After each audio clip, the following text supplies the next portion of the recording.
All right, what's up, everyone? Welcome to BUFFoonBrandon Banter.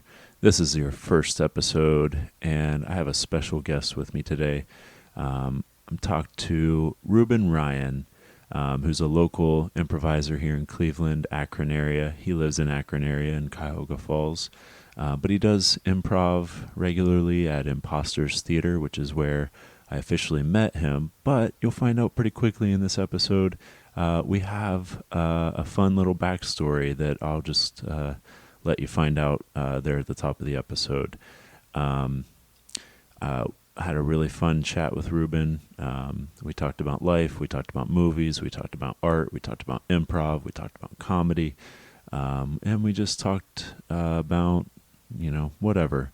I really enjoyed this conversation. I'm sure I will, as this podcast continues, I will have Ruben on in the future again. I just really enjoyed talking to him, and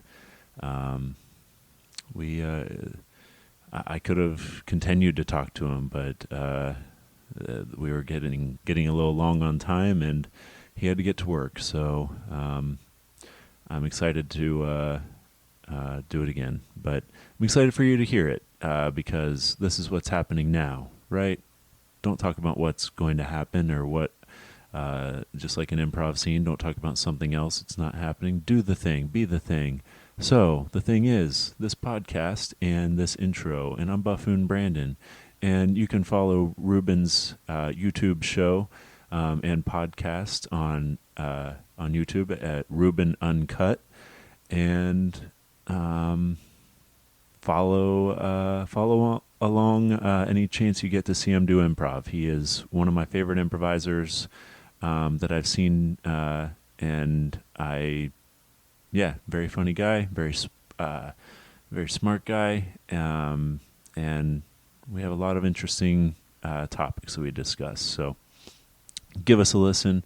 I appreciate you for being here. This is BUFFoonBrandon Banter, and I'm your host, BUFFoonBrandon. Let's roll into the show. How many episodes do you have, or are you still early on here? Well, we are recording, and fun fact, this is actually episode 1. So okay, welcome. I am honored. I appreciate that. So I was kind of trying to decide on the title of of my podcast for a while, and I last night I finally landed on Banter with BUFFoonBrandon. Okay, all right. So that's the name of the show. Welcome, everybody. Today I got Ruben Ryan, and I appreciate you hosting at your house here. I know Ruben from improv, and I'm sure we'll get into other things creative endeavors that he does. But I do want to start, if you don't mind, with... yeah, sure, go ahead. Happy to be here. Thanks. Well, technically, I'm happy to have you here. Yeah, I appreciate that, unless too. you think of the podcast itself as like its own metatextual space, and in which case I am still the guest in your sort of meta space, not the copyrighted version of meta. Anyway, yeah. I'm sorry. So what were you saying? No, you're good. I appreciate any tangent and riff, so feel free. I was just gonna say though, there was a really fun serendipitous moment, and it might mean more to me than you, but okay. When I started improv a little over 2 years ago, Marissa was my level 1 coach. Nice. Love Marissa. Yeah, she was amazing and felt very very supported to continue it, because I was very introverted and just nervous to kind of keep going with improv and everything. Of course. But when I saw you, I recognized you from being in the same class at Kent State 10 years earlier. Say what? Yeah. How old right. are you? Are you way older than I thought you were? Maybe. I'm 35. Okay. All right. I still don't understand how that works out Sure. Tell me, what class was it? Comparative religious thought. Oh, shit. Okay. Oh, my God. Oh, comparative religious thought. Oh, I remember that class because we had we had the teacher who was like kind of new and like young. Mm-hmm. I forget his name. I wish I remembered. Young too. Asian gentleman. But it was funny because like his first test he gave the class was like so like out there, and like nobody did well on the test that he had to come back and be like, okay, so like what was wrong with this test? And essentially we'd be like, it's almost impossible. There's no context to what you're asking us to solve. We don't know what any of this means. We would have had to memorize all the text to even like have a rough guess at what you wanted us to do here. Yeah, it was like he wanted us to be able to recite his notes verbatim or whatever, and like he would take random keywords out that weren't necessary to what we were learning. Yeah, no, it was almost like I was looking at like a Mad Libs, because like it was basically just like a paragraph of information, and like just random words were like taken out, and you had to fill in those words to get the points. And like I honestly don't even remember like what I filled in, or if I even successfully filled any of it in. Okay, how long? So like that was like my my last year or second to last year in college. It was 2009. Okay, so that was my second to last year in college. I'm pretty sure it was my sophomore year. I graduated 2010. Okay, I was 2012. Okay. And I did start college at age 20, so that also explains some of the age gap. Oh, okay. But oh wow, that's cool. I wonder what made me memorable in that class, to be honest. Well, I know what made you memorable, because Okay. like I like at that time I grew up Catholic, and Okay. I was still like when I got to Kent freshman year, I'd go to church still like maybe once a month or so, and I was kind of like still trying to figure out you know my spirituality and everything. Of course, yeah. And wrestling with the idea of it. And I got to comparative religious thought, and I was like starting to, still even trail off of going once a month. I was maybe going like, once a semester, like maybe I only went a couple times in sophomore year, whatever. But I just remember I'm pretty sure, I remember you would sit in the back left of the class most of the time.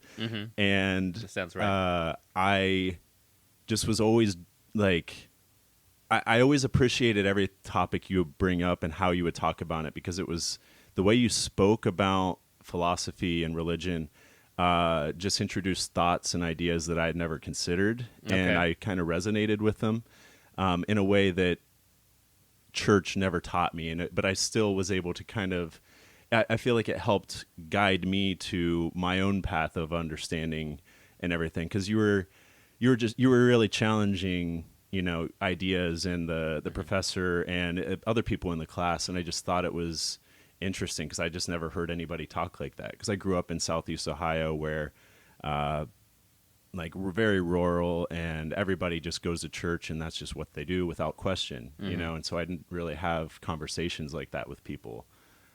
Okay. I honestly wish I could remember some of the things I said in that class. I don't remember it at all. It was so long ago. Although for me that class was significant because it started like a period in my life where I identified as Taoist. Taoism really spoke to me in that class. I don't really I like that. I don't too. necessarily know if I identify as Taoist anymore, but just because like some of this there's a major element of Taoism is this like element of acceptance, and like there's a That's part Wu Wei, right? Or is that Taoism? Taoism is Taoism. Okay, Taoism, so yeah, the Wu Wei Tao is is- kind of like the go with the flow. I remember Yeah. I took a lot from that too. Taoism's just white people stuff. Okay. A Taoism or Taoism, that's just white people. Okay. It is technically pronounced Taoism. There are actually, to make things easier on white people, there are some people who now spell Taoism with a D, so people aren't thrown off so much by the fact that it's spelled with a T. I did. Yeah, I've seen it both ways. I guess I didn't recognize or understand they were the same thing. Yeah, they're the same thing. It's just Okay. a lot of languages don't translate well into English. Fun fact. There's like specifically, I forget if it's Mandarin or another Chinese dialect that like can translate almost perfectly into like almost every language except English. Um, Interesting. yeah, no, English is wild. But to be fair, that's because English is like a weird hybrid language that's been pieced together from like a lot of different European sources. And then the like double meaning of words and stuff like that, and even like Our grammar words is different. sounding different, like even though they're spelled the same and stuff. A big thing is also that our grammar is very different than other languages, which Oh. that's why often people who English isn't their first language, they'll have a little bit of a weird sort of like grammatical syntax to everything that they're saying. Is because, well, in their language you wouldn't order the words the same way that you would order them in English. Yeah. Is part of that.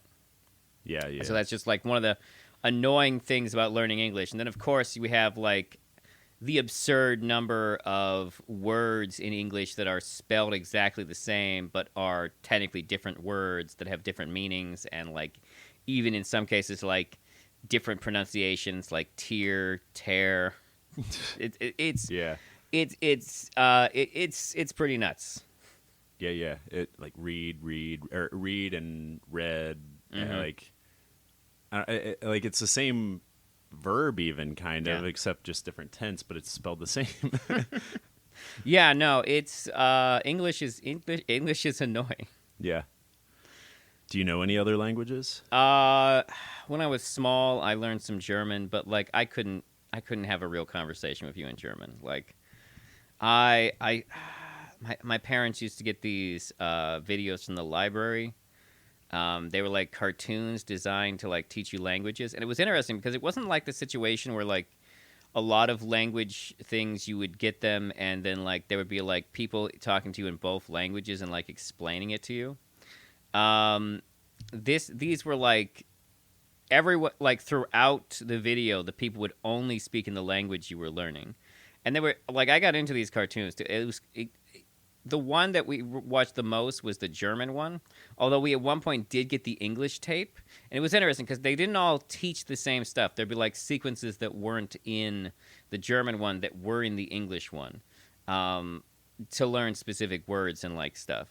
But we watched the German one the most for whatever reason. So to me, that main alien character is Mutzi. What movie was this again? I honestly don't remember. It's about an alien who comes to Earth and like befriends like this princess, and there's like a evil vizier guy, and like he's got like this henchman, but the henchman eventually like becomes kind of good. But like in German, the main character, this alien character, was called Mutzi, and I think in English his name was like Muzzy or something. That sounds familiar for some reason, but I might be confusing it with a different. I mean, it was a thing in the something. '90s. It Yeah. was a thing in the '90s. But yeah, I remember watching those tapes a lot as a kid. But I could not have a full conversation with you in German, even though I watched a movie repeatedly that was entirely in German. Are there like certain lines of dialogue you remember from it? No, I do not. I Okay. mostly remember the animation. Yeah. Which is harder to describe Sure. than language. Yeah. Oh, of course, yeah. I took 3 years of Spanish in high school, but our teacher was just terrible, and I still remember a few words, you know, but I couldn't put a sentence together. She literally just had us play like bingo, and she called it chicle for some reason, which is gum, like Spanish for gum. Okay. Which I'm pretty sure I might be wrong on that. But chiclets, that's how they got their name too, is like this chicle. But she called bingo chicle, and we would just do that. Did like, it use the letters? I'm pretty chicle? sure. I'm pretty sure it was just like she would like if it was like A2 or whatever, like. What even? I can't even. Say, I'm blanking on the alphabet. Were you supposed to call out chicle at the end if you want? Yeah, probably. I can't even remember. But like it was just probably just repeating the letters and numbers in Spanish. But I feel like we would play it at least once a week or once every 2 weeks, and it was just that's a lot, for like for a class you're supposed to be learning. But she ended up losing her teaching license like a handful of years after I got out of high school. I wonder why. Yeah, I don't know. She also kicked my youngest sister out of prom for smelling like a brewery, as she put it. Her and her friends did have a little bit of vodka, she said, but she's like, I wasn't drunk. But the worst part about it is the teachers and chaperones kicked them out of prom and then told them to go home without any safe way to get home. So they just drove home. So yeah, real smart crew there. Yeah, no, okay, yeah. God, that just a real. We almost set up the beginning of Footloose there. I haven't seen it actually. You haven't seen Footloose? No. It's they did do a remake, but it's a wacky movie from the '80s starring Kevin Bacon, and the entire concept is that there's this town that has banned dance because of the dangers and immorality of dance. But like the thing is that like the movie's background like basically tells us it's like, well, what happened in this town? Well, these kids got drunk and died in a car accident because they were drunk. And it's like, okay, and so your solution to this was to ban dancing? like what liquor refinery runs this town that like a whole bunch of people had drunk driving problems and your response was, it's the dancing. Yeah. Gotta do something about the dancing. If they can't dance, they're not going to want to drink. So as we all know, everyone who dances drinks and vice versa. This is not... It's a 1-to-1. It's a silly movie where Kevin Bacon brings the joy of dance back to this town. Yeah. Speaking of Kevin Bacon, have you ever played 7 Degrees of Kevin Bacon? 6 Degrees of Kevin Bacon. 6 Degrees of Kevin Bacon. Yeah. That's a fun I've game. played that game. We did a go ahead. No, I was just gonna say, speaking of improv, that's that sometimes I use that game to like describe playing a Laurent. To people, if you're familiar unpack with that. I'm familiar with the Laurent, but for the listeners that are not. Oh yeah, of course. Okay, so the Laurent is a long-form improv structure that is essentially runs off the concept of going down through a line of people and exploring like their different relationships until we get to the last relationship. And that last relationship has to tie back around to the first relationship somehow. Like they have to know each other in a different way. And so like it's kind of like 6 Degrees of Kevin Bacon, because like you got player one and they're doing a scene with this guy, so they're in the scene with that guy, and then that guy goes on to do a scene with the next guy, and then that guy goes on to do a scene with the next guy, and we go down the line, and then we get to the guy at the end of the line, or gal, I shouldn't be gendering it, but we get to the player at the end of the line, and they basically, the first player will then come up with a relationship to that last guy's relationship, how they know each other. So it's kind of like 6 Degrees of Kevin Bacon, because you're trying to simultaneously get as far apart from the original Kevin Bacon moment to get back to a new separate movie with Kevin Bacon. Yeah, that makes sense as you lay it out that way. Mm-hmm. I hadn't thought of it that way, though. That's cool. When I was in college, we actually... there's another game that's like Laurent called a Pivot that in college we actually called Kevin Bacon. It's just a short-form version of the Laurent, to be honest. Okay. Cool. But do you have a favorite improv form, since we're on the topic? Favorite improv form? That's a great question. You are you are one of the form show hosts, so I know form is true. Very important to you Tying at it back, Imposters Theater. Tying it back around to where we started here, you were talking about Marissa. That's significant because me and Marissa host the form show at Imposters Theater in Cleveland. It's a great show. It is. I've seen it a few times, or several times, handful of times. It's a very refined product. But essentially, the forum show is where we essentially hold sort of space for people to submit and either to do a form they've always wanted to do, or to do an experimental form, a form that's never been done before, something that they've come up with. And it's a great show. Michael asked us to run it. and we're thrilled to be running that show. Actually, me and Marissa have a great time, and not just because we're the stars of the show, which we kind of are. Sure. But like I will not hide this. The show ends with me and Marissa doing whatever long form me and Marissa want to do. Me and Marissa are a 2-person duo. She's fantastic. Love working with her. Sometimes I feel like some of my best work is work that we've done together.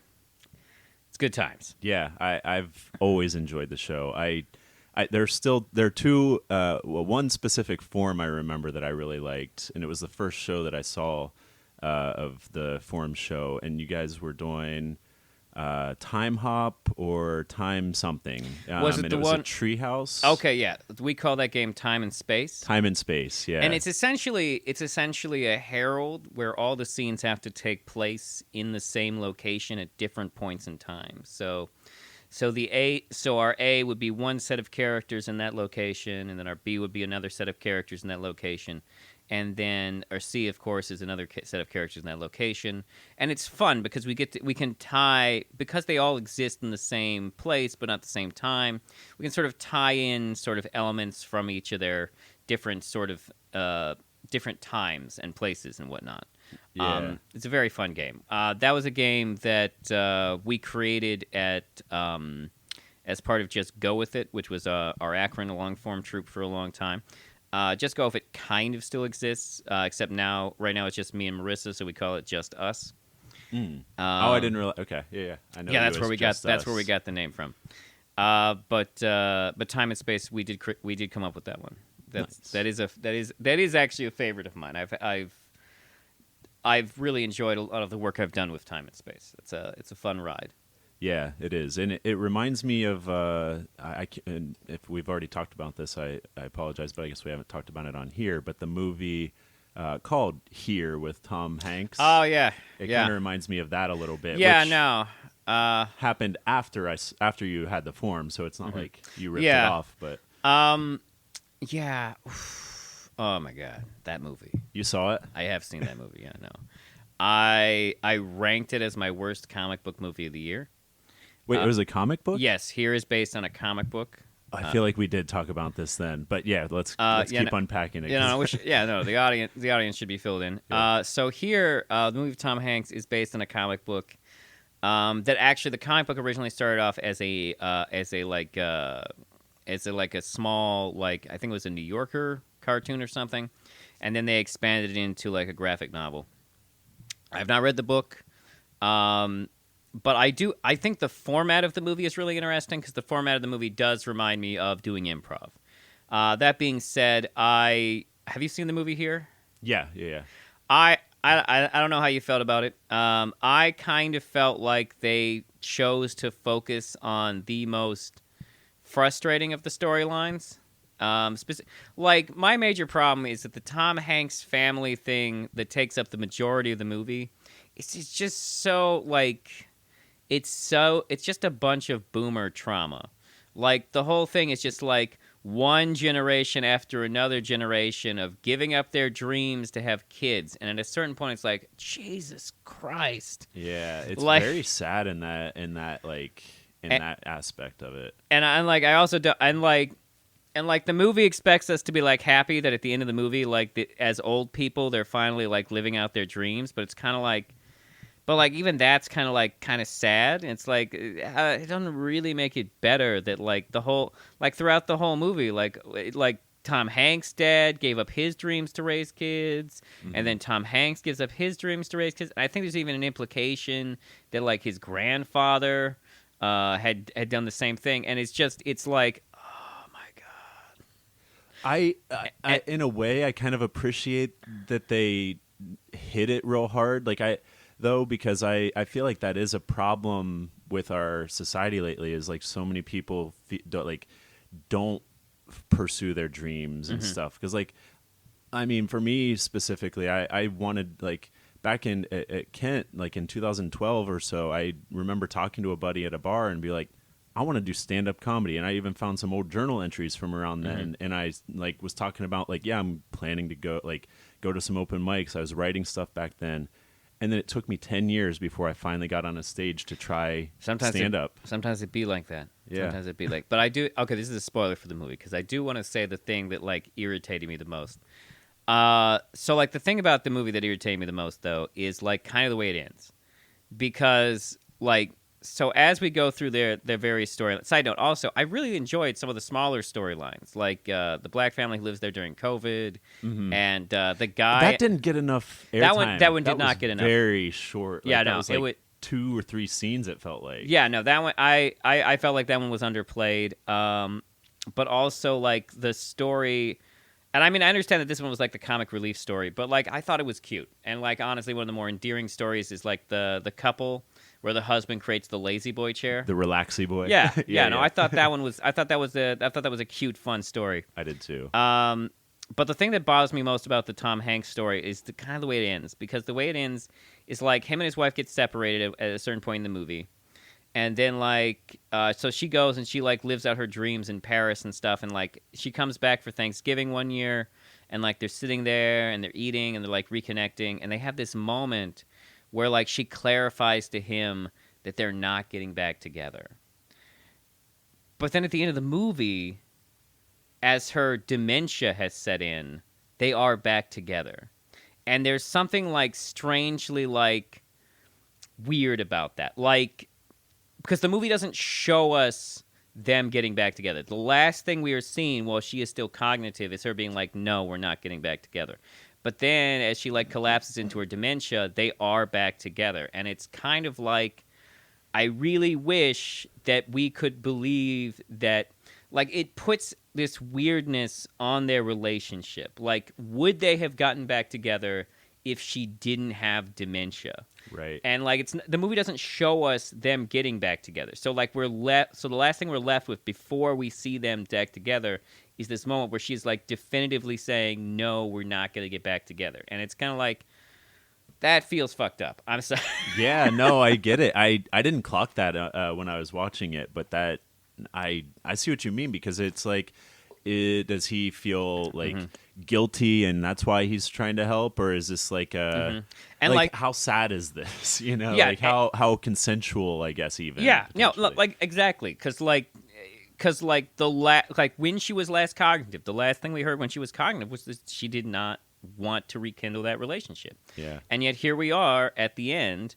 They're coming back to the house. They're looking at it, and she's having this one happy memory that was shown earlier in the film, and they're together, and it's like. And then, of course, it's the final. This is the part where the movie allows us to like zoom out of the frame that we've been in the entire time, and it just like as a final moment for a movie, like it left me with this like weird sense of moral ambiguity, like and like I couldn't help but feel also like if the movie had just shown us a little bit more to clarify, like why was it done this way? Why aren't we shown them reconnecting? Like, if that same scene had been them deciding to get back together before the dementia, like they hint earlier in the film that she's going to have dementia, but in her last cognitive moments that we see, there's this thing, and it's like, why did you choose to make it that way? Because now it like sort of, and then you don't show anything in between, so like it kind of taints this reconnection that they have after she has dementia. I don't know. I felt super weird about that. I did not like that. Yeah, I'm right there with you now that you're talking about it, because like, yeah, I see exactly what you're saying.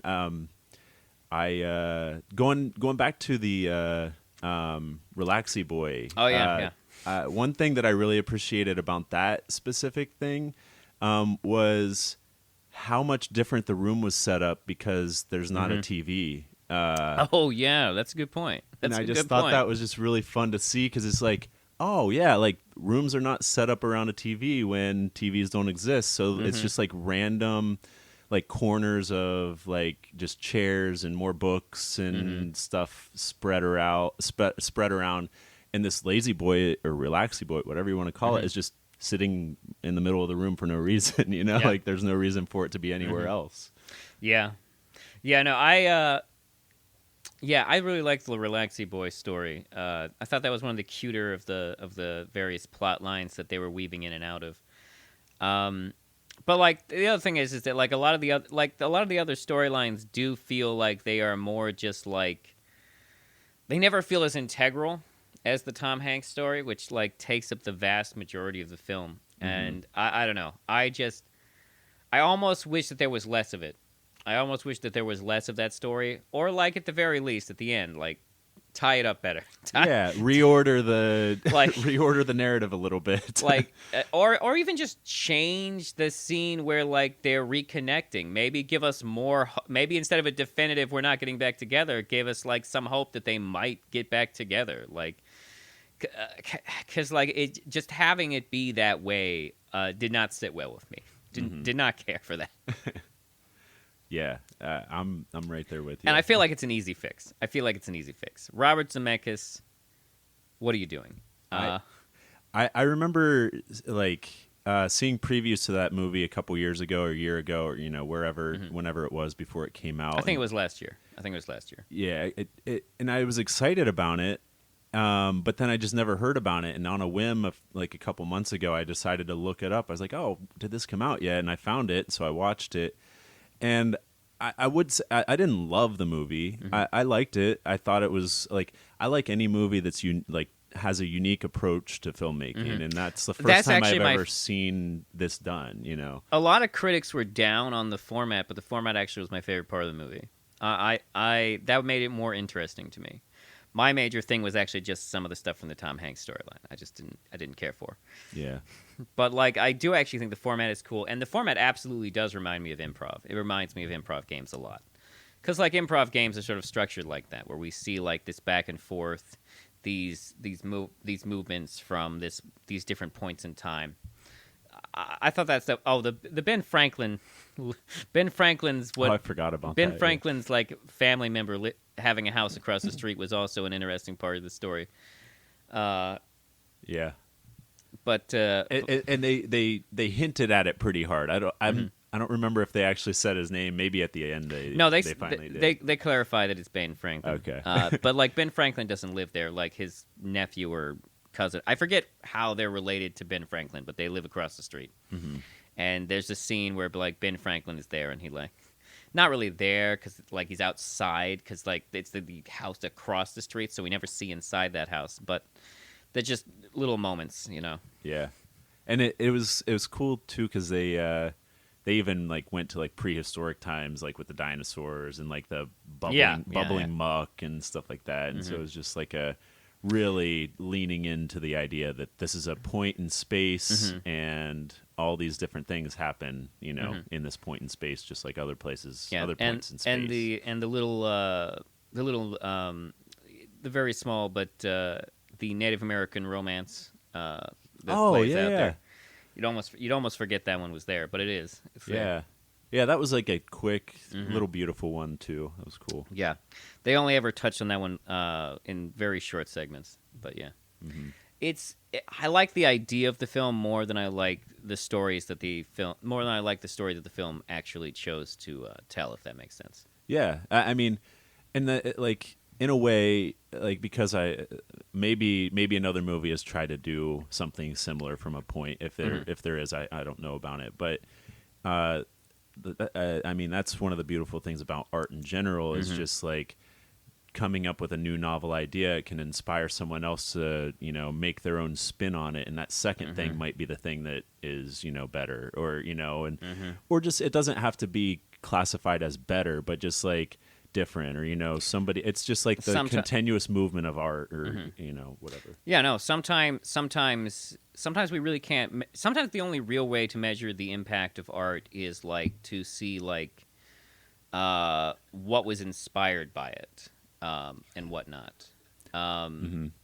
Like this is an old reference, but like in the 90s, like after Quentin Tarantino and like Kevin Smith made it big in the 90s, there was like all these like suddenly like all these indie movies like trying to be like Quentin Tarantino and like Kevin Smith, and very few of them were ever as good. But like there were a few that like sort of stood out. Like it gave way for Robert Rodriguez to start making his movies. What did he make? I'm not familiar. Robert Rodriguez. Robert Rodriguez in the 90s and early 2000s was very prolific, but he is mostly known for his big movies are the Desperado trilogy.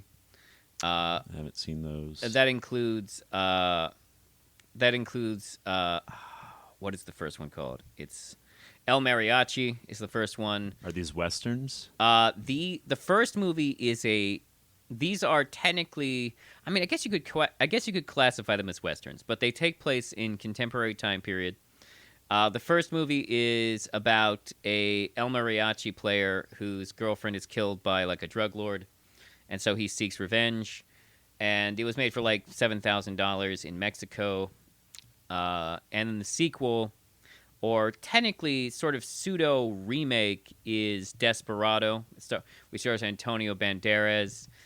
It's Zorro. That's what I know him from. It actually came around not too long before Zorro, actually.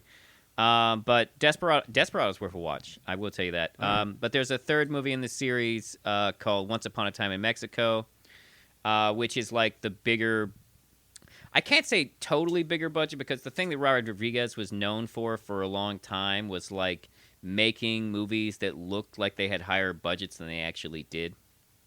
That was sort of like his thing. Mm-hmm. That's impressive. Yeah.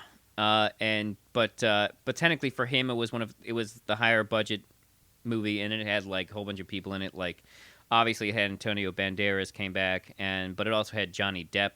This is when Johnny Depp was hot off the Pirates of the Caribbean movies. Because before the Pirates, so this was like 2000s. Yeah, this is early 2000s. Okay. And like I would describe the Desperado movie as gun fu. Nice. if you're familiar with that subgenre of action movie, because like they're kind of like Mexican John Woo movies, if I had to describe them. So like, but he also the other thing that Robert Rodriguez did that was really big was Sin City. He made the Sin City movie. Yeah, that's like them, the actually. film noir. Yeah, I watched that one. I didn't. That was like very avant. I don't know if the right word, but avant-garde. It was just like very artsy for me at the time. And at the time, it was no one had done that before. At the time that it was done, yeah, it is still one of the most comic book accurate comic book adaptations that has ever been made. That's cool. He like basically put there are some subtle changes between the comic books and the movie. Most of them just are logistical changes. But like it's very like he nails the Frank Miller graphic novels pretty much spot on. I have a copy of that one. That's actually a movie that I own.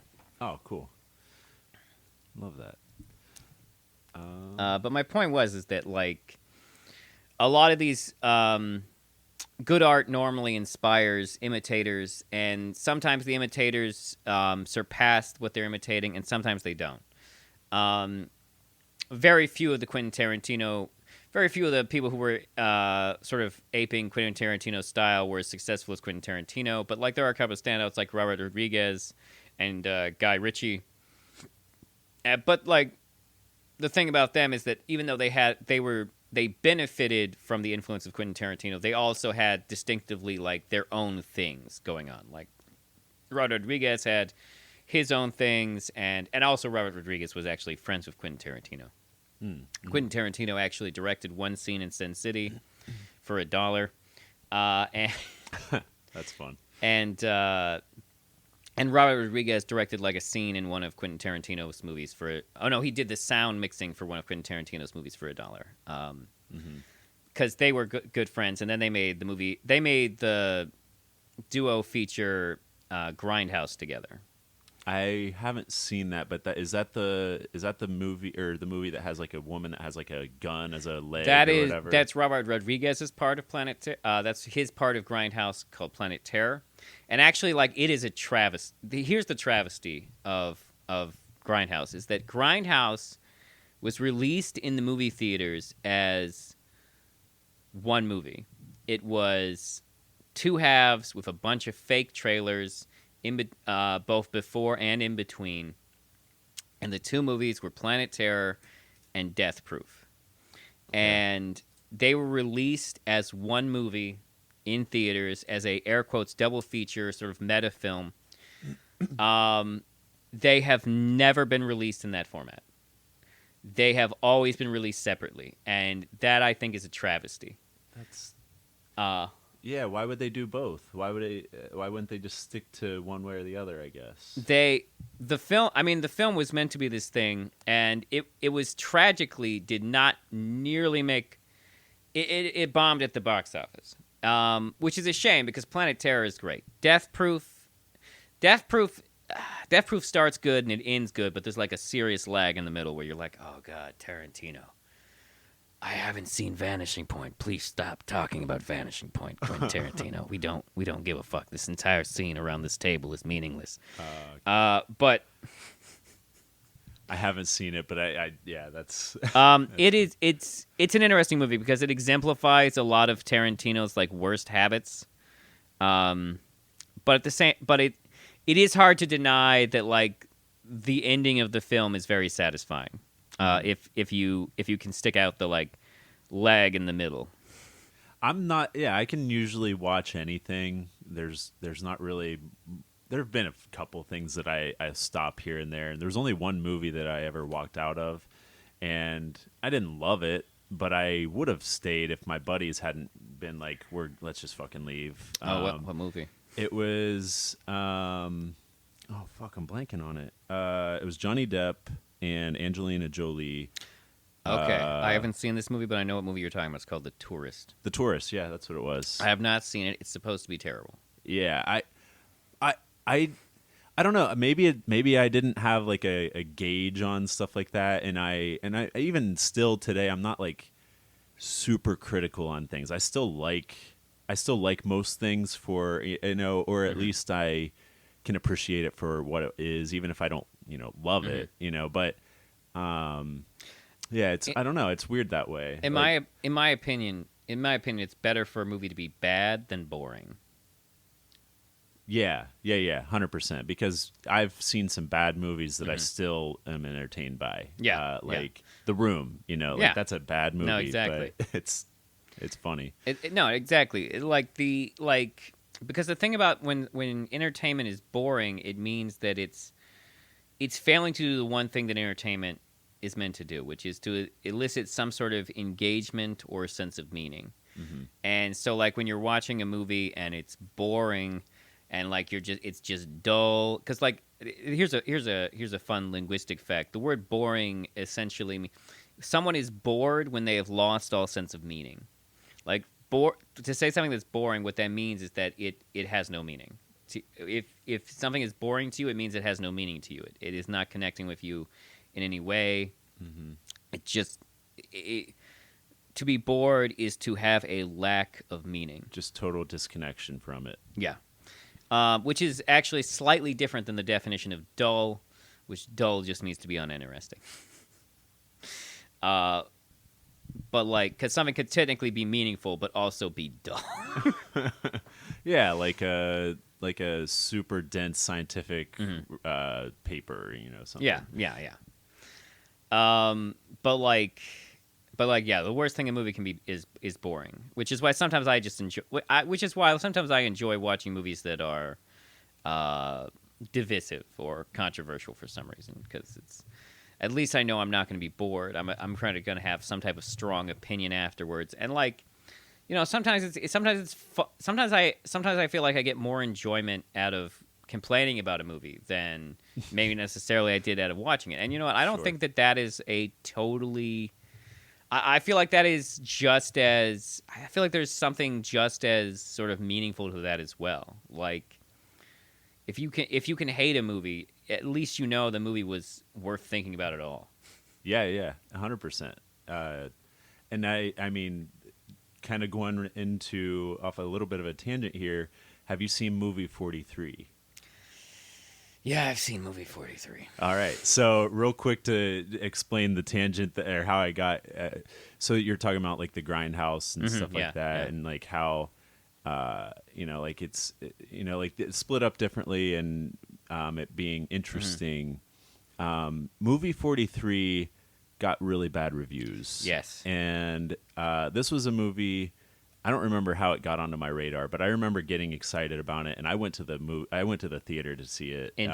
Down in Athens, Ohio, with my sister and one of my buddies, and I loved it. Oh, and yeah? I loved it, and I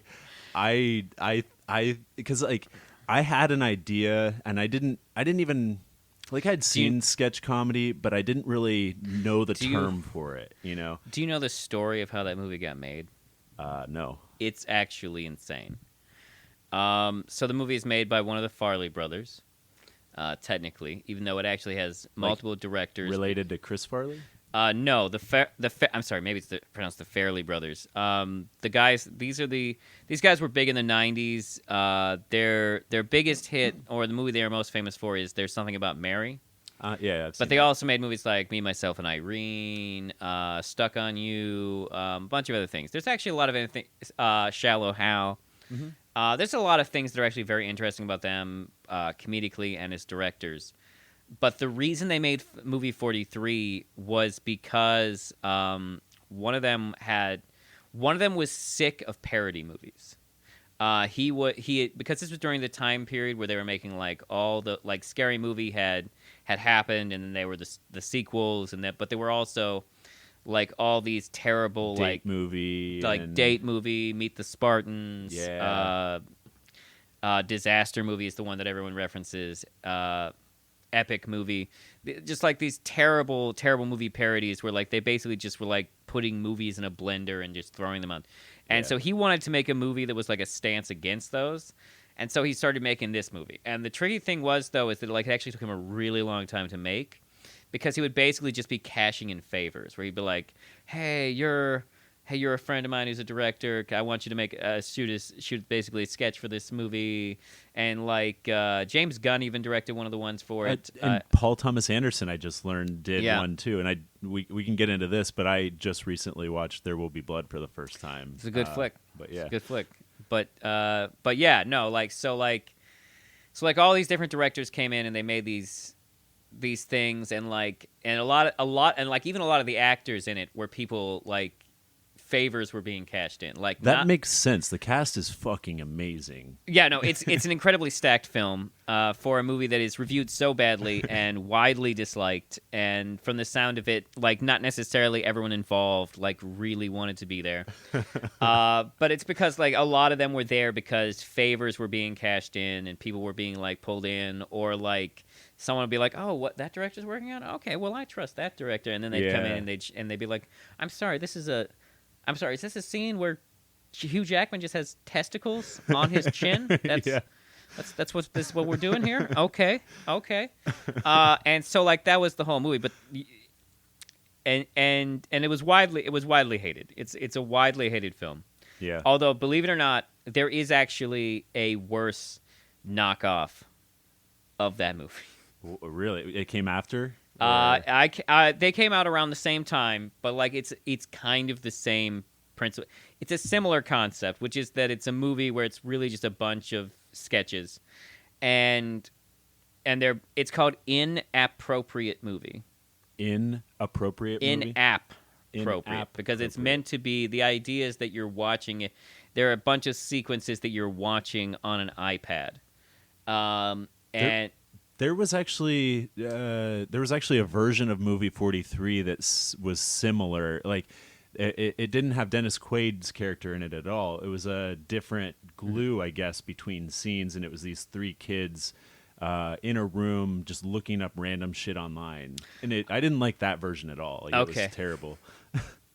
But Inappropriate Movie had just a series of terrible sketches. It also had a like stacked cast, but also like slightly less stacked cast. Like one of the reoccurring sketches was Rob Schneider and Michelle Rodriguez and I think someone else. They were in basically reviewing porno films. Okay. And it had a reoccurring bit called Black Ass. that was literally just black guys doing jackass stuff. But it also That's had pretty funny. it also had a reoccurring bit with Ari Schaefer, the stand-up comedian, called something called like the Amazing Racist or something, and it was basically like a Borat type shit. Like he would like go to these different places and like try to like essentially offend people. Like one of them was him trying to get black people to get on a boat to go back to Africa.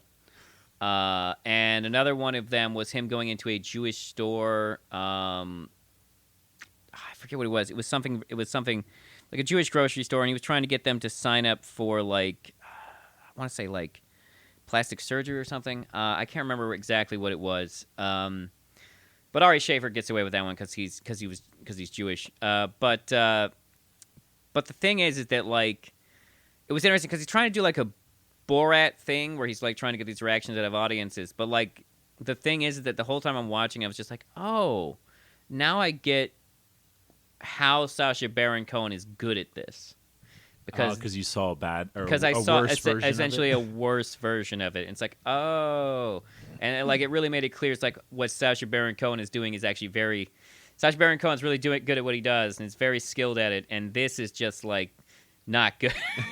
Yeah. And also, like, I think there's an implication that like they're watching these movies in like Lindsay Lohan's vagina. It's not a good movie. It is literally a worse version of movie 43, which is already. I know you enjoyed it, but it's already not a good movie. Yeah. No, I understand that it's not a great movie. I had an idea when I like.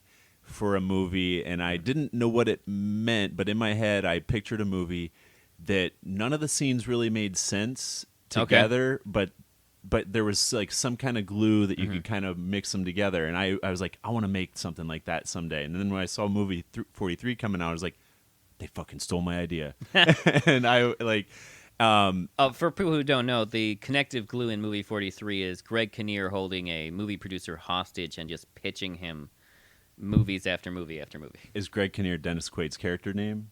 Isn't it Dennis Quaid?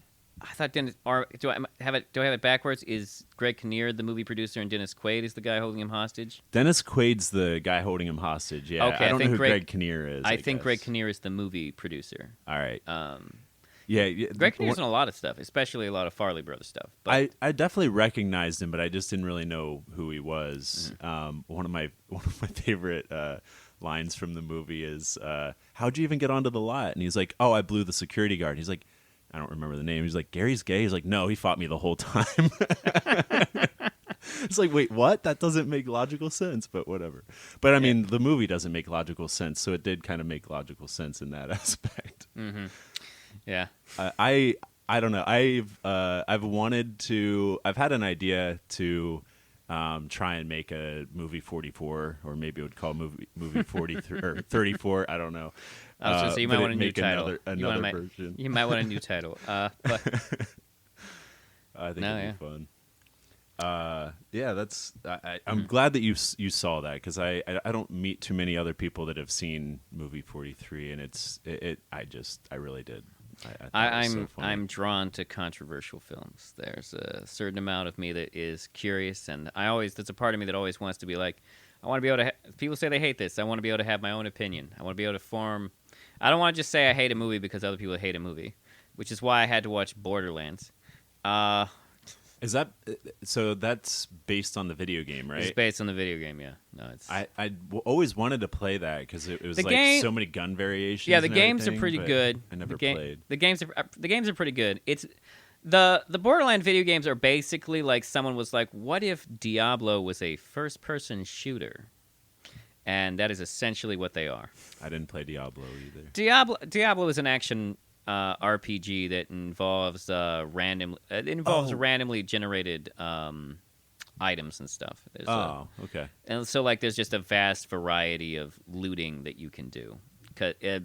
Borderlands is what they call a looter shooter because it's all just about running around shooting stuff getting new items and equipments and upgrades. That's kind of like I played a lot of Mass Effect when I was That's a more back in the day. That's a more serious RPG. That's a more serious. Oh, okay. That's a more serious RPG than Diablo or Borderlands. Oh, okay. Okay. Although speaking of that kind of stuff, I am playing. I've Game Pass, so I'm playing the new RoboCop game, Rogue City. Yeah, I kind of recommend that. I kind of recommend that game if you play video games. I've been out of it for a few years. I still have a Xbox One, and I have a Switch too. I like playing. I haven't played for a while, but I lent it to my buddy because he has a 5-year-old kid. But Mario Odyssey. Oh, that's a good game. I just bought a new version. He's like, "Hey, can I get that back?" He's like, "It's Luca's favorite game." And I was like, "All right, well, He's like, "I'll Venmo you to buy a new one." I was like, "All right, cool. I'll just buy a new one." It's a good game. Mario Odyssey is a good game. Yeah, I'm working towards getting all 880 moons right now. Jeez, that's a lot of dedication. I beat the darker side, like the darker side of the moon after probably 2 weeks trying to finally beat that. So now I'm just like trying. Yeah, I want to beat 100% completion because I did that with Mario 64. I got all 120 stars and got to shoot the cannon to the top of the castle to meet Yoshi and everything, which was fun. Wow. Okay, I'm impressed. I'm impressed. I've played Mario 64 a lot, and I've never 100%ed Mario 64. Oh no, it's I typically for me to 100% a game, that game has to be relatively short. Yeah. Like, there's only a handful of games where I'm like, I'm playing this again right now. Yeah. I actually am trying to 100% Doom the Dark Ages though, because they make it easy for you. Is that an older game or is that No, that's a newer game. Okay. Doom the Dark Ages is the third of the new Doom games, and it's pretty good. It's pretty good. But the map shows you where everything is. So like if you don't 100% it, it's because you chose not to. To be fair, you do still have to put in the effort to like actually go to those places on the map. But I do recommend Doom the Dark Ages. That's a good time. That is nice.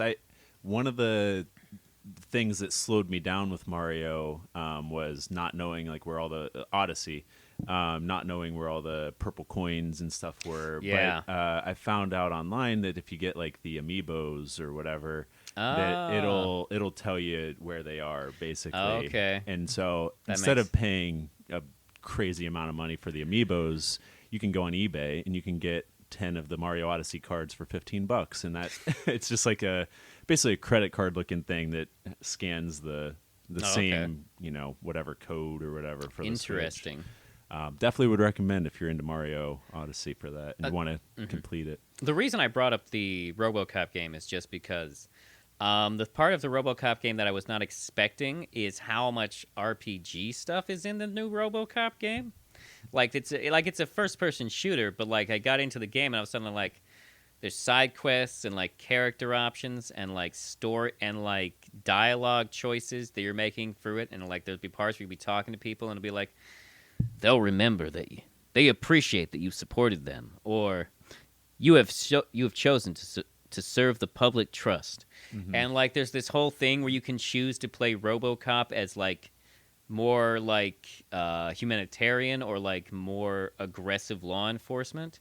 It's interesting, and you can choose whether you want to play him as like more human or like more machine. Yeah, it's an interesting game.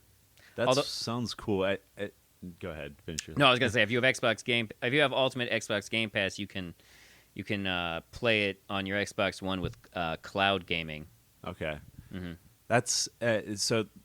My first like real introduction to RPG was probably Mass Effect, or it's at least the first one that like really resonated with me. It is considered like a classic RPG at this point. It's considered like one of the greats. I haven't played it myself, but it is supposed to be great. I loved it. I played the first two. I had the third one. I played it a little bit, but I put so many hours into it, and I remember being. I don't remember if I knew it was possible beforehand or not, or if I just like was trying. but there's a way you can have a sex scene with one of the and it can be multiple like different characters. Yeah. Seems like once you choose one, it's like it's not like you can have multiple with different characters.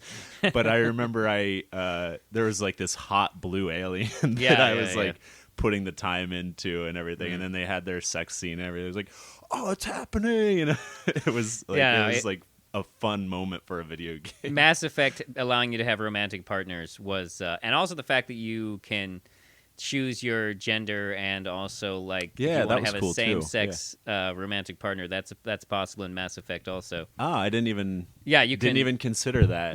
Well, that's that's just me being a cis white male. Yeah, no, exactly. Just see, like that's why when people complain about that stuff, it's ridiculous because it's like, you don't have to have a gay relationship in Mass Effect. What are you complaining about? The game's not forcing it on you. That's a choice. Yeah, I'm today old when I even knew that was a thing. You know? So that's. I'm not sure if it's in all the Mass Effects because the Mass Effect is a trilogy. And I haven't actually played it. I just know about it because it is considered like one of those top tier RPGs of its generation. Yeah, I just remember finding it interesting that it allowed you to make choices, and it was like not necessarily right, wrong, or indifferent, but you could be an asshole if you wanted to. And I'm just curious, like how the game would have changed if I would have leaned more into the assholeness of it, because like I kind of just like always played the nice guy, or I'm like the helper or whatever. But I'm the same way. I'm playing Paper Mario Thousand Year Door for the first time on the Switch. Mm-hmm. And like it doesn't change a lot, but like some of the dialogue choices, I mean, like Mario typically only gets 2 to 3 dialogue choices, and like it's a lot simpler dialogue tree than a lot of other games. But like you can choose to play Mario as an asshole. Like you can choose to like forget people's names and like pretend like you don't care about something and just be a dick about certain dialogue choices. You can choose to be like Mario is more of like whatever. Yeah. And it's just that's really funny. It's just kind of funny. Apparently it doesn't like change things super a lot, but like it is just funny that like you can choose to play Mario as an asshole if you wanted to. Yeah, it's really funny to picture Mario as an asshole. Yeah.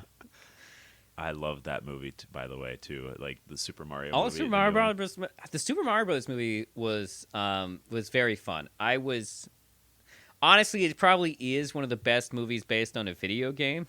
Mm-hmm. Wait, just to be clear, are we talking about the live action or the more recent one? More recent. The more recent one, yes. I did see the live action one when I was a kid, and I remember liking it. And there was actually a podcast. I'm pretty sure it was How Did This Get Made or something like that. It's something I heard of the story about the making of the original one, and it's a wild story. I'm not surprised because I actually watched the live action one recently, and it is not good. Oh yeah, like it's not good, but it's kind of fun. Uh-huh. Like it's kind of fun to see like the weirdness of the adaptation and the choices that they made. And also Bob Hoskins and John Leguizamo as Mario and Luigi are kind of fun also. Fun fact, Bob Hoskins did not know it was based on a video game when they made it. He was not aware, which actually only raises more questions. Like, what did you think was happening in this movie, Bob? Yeah. And it's like, and he'd probably be like, I had just gotten out of rehab for going crazy making Who Framed Roger Rabbit. I was just happy I didn't have to interact with a cartoon. Which, side note... is that real? Yes, that is actually real. Bob Hoskins had, like, mental issues after making Who Framed Roger Rabbit because he would spend so much time on set pretending to see these cartoons that, like, he according to an interview, he said he started seeing, like... everywhere, and he actually had to like go to therapy. Oh no. Yeah, that's probably why there isn't a sequel. Yeah, because Bob Hoskins was probably like, no, I'm not doing that. Yeah, it like especially like not. It's interesting how much movie making does affect actors. I mean, look at Heath Ledger with the Joker, or not the Joker, Dark Knight, and everything. Although I have heard that is exaggerated. I have heard that is exaggerated because like people who are actually working on the film with him said like there were a lot of rumors that he was doing a lot of method acting, but according to like a lot of people who were on set, they were like, no, that wasn't true. Like Heath Ledger would like get out his skateboard and like do like kick flips all over the set when they were in between takes. Mm-hmm. Like they said that like he was a cool, chill guy on the set. The stories that he was like going around not breaking character weren't true. That he was actually just like very chill.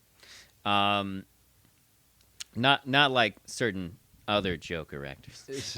But wait, is Joaquin Phoenix a method actor with it? I'm not sure. Like, and the other thing is that like the whole idea of not breaking character is also like that's like the stereotype of method acting. But that isn't like if you actually go to like school and learn method acting. Method acting is not about breaking. Is not about refusing to break character all the time. Method acting is just like you know how to drink a glass of water, so you can pretend to drink a glass of water. You've had a sad moment in your life, so you know how to act like you're having a sad moment. Like that's what method acting is. Method acting is just the idea that you can use your life experiences to emulate or like simulate other life experiences. I'm taking Meisner acting classes right now. Oh, Meisner's great, especially for improv. 100%. That's what I was going to say. Actually, I feel like it translates really well between the two. Because Meisner is like just improv slowed way down. Yeah. I when I took Meisner in college. Well, actually, like they when you're in college and you're going for theater, they'll expose you to like a whole bunch of different acting theories and methods and whatnot. And Meisner was the one where I was like, oh shit. This is just like really, really slow improv. I can do this. This is not going to be hard for me. I can handle this. Acting makes sense. Mm-hmm. So yeah, no, I like Meisner. I've even developed a number of my improv exercises off of Meisner techniques Cool. because it makes sense. Yeah. In terms of what Meisner, because Meisner's really just asking you to be present in a moment with another actor, which is the best parts about improv. Yeah, because that is really what improv is. Like, if you really want to get good at improv, what you need to learn to do is be like in the moment with another person. Because like that is really what improv is. Because like a lot of people, they come into improv and they got this comedy thing where they feel like they need to be always like ready to have that moment, like with that joke, that punchy line that coming out there, and like that stuff happens. But like, I just took a workshop last week where the coach said that comedy is what happens when you're on your way to something else doing improv, and that's the way you should really think about your scenes. It's not necessarily how UCB would say you should think about your scenes, but but like the point is that like people who are constantly thinking about what the funny is are not always in the moment with their scene partner, and there are sometimes that's the thing that's distracting. That's the thing that's holding them up. Is like their desire to have this comedic moment, to produce this comedic moment, is distracting them from what they really need to do, which is be in the moment with their scene partner at that time. Yeah. I fall into that, and I'm not necessarily always looking for what's the funny moment, but it's like I'm trying to I'm overthinking what I'm supposed to say or do. And even if I'm not trying, like, I don't typically, I mean, sometimes I'll go for the laugh, and and that's, I know sometimes you should, sometimes you shouldn't. More likely you shouldn't. It all just depends. It depends on like it depends on a few things, like what kind of structure you're in. Short form, you want to go for the laugh more. Not, I mean, yeah, but not always. Not sometimes. Like a lot of the stuff we teach in long form is very applicable to short form. But like the structure is probably going to be more important. Like different short form structures are going to be built differently. But like if you're in like if you're doing like a montage, which is a premise-based scene thing, yeah, there's probably going to be more moments where you're going to be like, where you're not going to lose a lot by going for the laugh, because like the scenario where going for the laugh is going to be disruptive are going to be situations like am I dismantling? Will going for this laugh dismantle something that's already been established and is already usable? Will I be shortchanging an element of the scene with this laugh that I could have used for a stronger moment or even bigger laugh later on? Yeah. Because like sometimes when you go for the laugh, that's because like there's certain types of jokes that people will make all the time, and the one I some of my pet peeves just include like when you hand something to someone, and let's say you hand something to someone in a scene, and they immediately go like, "Oh, not that one. I meant that one." And then you have to hand it. It's like okay, you get a little bit of a laugh in there, buddy. But like, what have we actually accomplished here? Yeah. You just made me hand you a different thing off of an imaginary table. Like we haven't advanced anything. We haven't. That was just a cheap laugh that got us nowhere. And I wonder how much is like tied to someone just feeling like they want control in a scene or whatever. And it's not. I mean, that's one of the other fun things about improv is that like you can sort of start to see like various.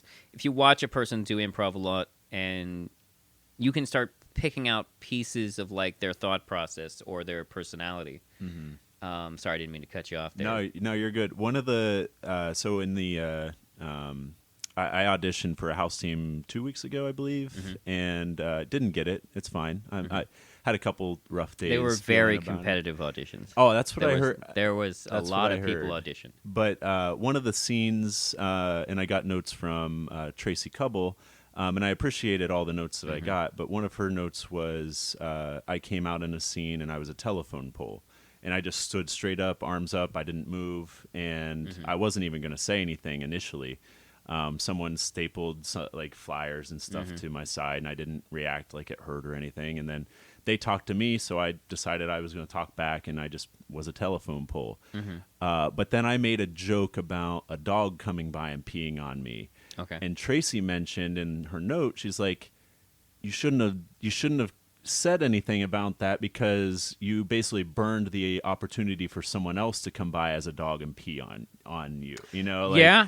And so just like thinking about things like that is really helpful. And it's just like, that's just me needing to be more present and not overthink stuff and just like what's actually happening right now. Yeah. You know? Yeah, no, that's a solid note. I mean, hypothetically, you could still have a person like you could still have a dog come in and do that. Sure, but yeah. like it does it changes the impact of what will happen now if a dog comes in and pees on you after that. Yeah, I can't have as big of a reaction once I've mentioned it already, I feel. It's going to be different. It's Yeah, going to be different. I guess that's a better and way. the audience is going to respond to it differently because like you'll get a different type of laugh because you've set up the connection and then someone else would have to pay off the connection because the payoff is going to be the peeing. It's not going to be the mentioning of the peeing is the thing. So like if someone else had come in to pee on you, this is a weird conversation, but had come into the scene to pee on you, it would have gotten a bigger reaction because it's always better to show something than to just say the thing. Yeah. But yeah, no, it is good to ask for feedback after auditions. That is something I definitely recommend if you're ever curious about what you could do and whatnot. The thing you shouldn't do is immediately go to social media and be like, I don't understand why I didn't get on a house team. I was better than everyone else at that audition. Were you though? Were you? But. Yeah. Sorry, I'm referencing a thing that I've witnessed. But was it this year? Or was it? It wasn't this year. No, That's it was a year or two ago. There was someone who, and I got to see those auditions, and no, they weren't better than a lot of people there. It's like you actually had an actively bad audition, and your friend who collaborated with you, I don't remember their audition at all. So like to say that you were better than everyone else and you should have gotten cast is kind of an unfair and like arrogant statement towards anyone who did get cast. Mm-hmm. Yeah. So like always be humble because there's always next time. You don't want to burn those bridges. Yeah. When you could just work on yourself. Well, yeah, and I had a conversation with Dina. Dina Nair Mendlowitz. Is that how you say your name? And I was just talking about the auditions and not getting on a team and everything and and how I had I just mentioned to her, I was like, yeah, it was a rough couple days, but I'm feeling better about it now. And she brought up a good point. It's like, it doesn't mean that you stop. Comedy's weird. You shouldn't need validation. I feel like I still do need validation or permission to do certain things, which I'm trying to, get past. Even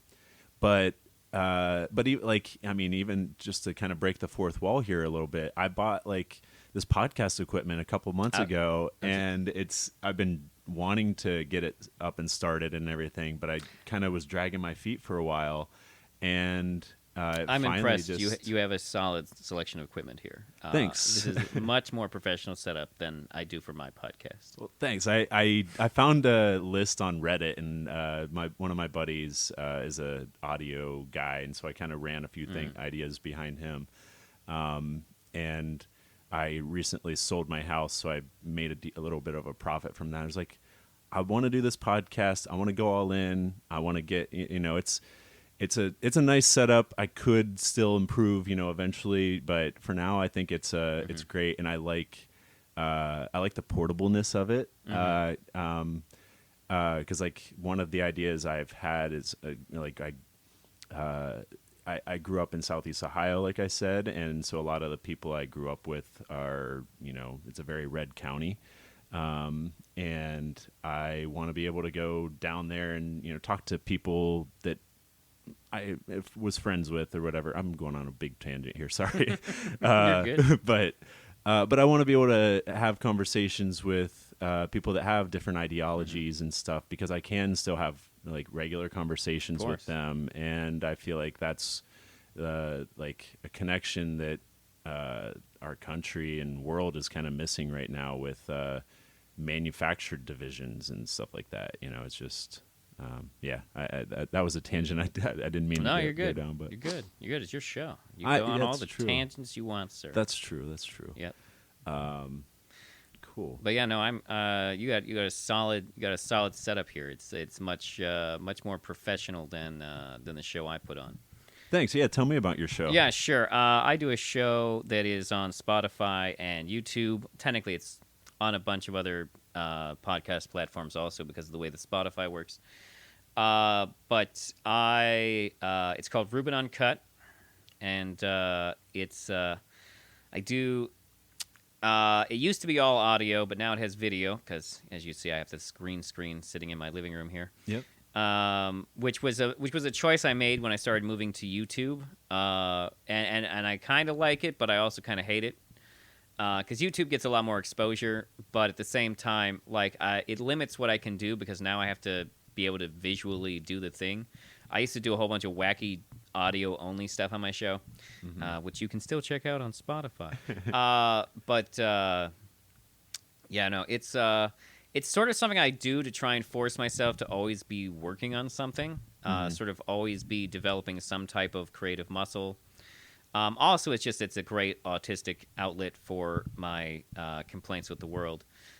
Sometimes I have people on, but that requires me to schedule things. Yeah. So it's mostly you on your own doing stuff?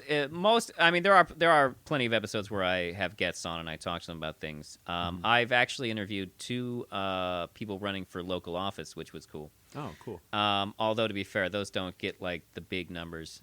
Yeah. Fun fact: my most successful episode, and this is like the albatross around my neck. But my most successful episode on YouTube is an episode I made where I looked into the 2 men who claimed to have the world record for the largest penis. Yeah. And that video does way better numbers than all my other in all honesty, I would not be surprised if it has more views than all my other episodes on YouTube put together. Okay. Because I'll have to check it out. On YouTube, it has over 100,000 views. Nice. It's easily my most successful video. But the thing is that I don't know how to repeat that success. I've already done the episode about the men with the world's largest penises.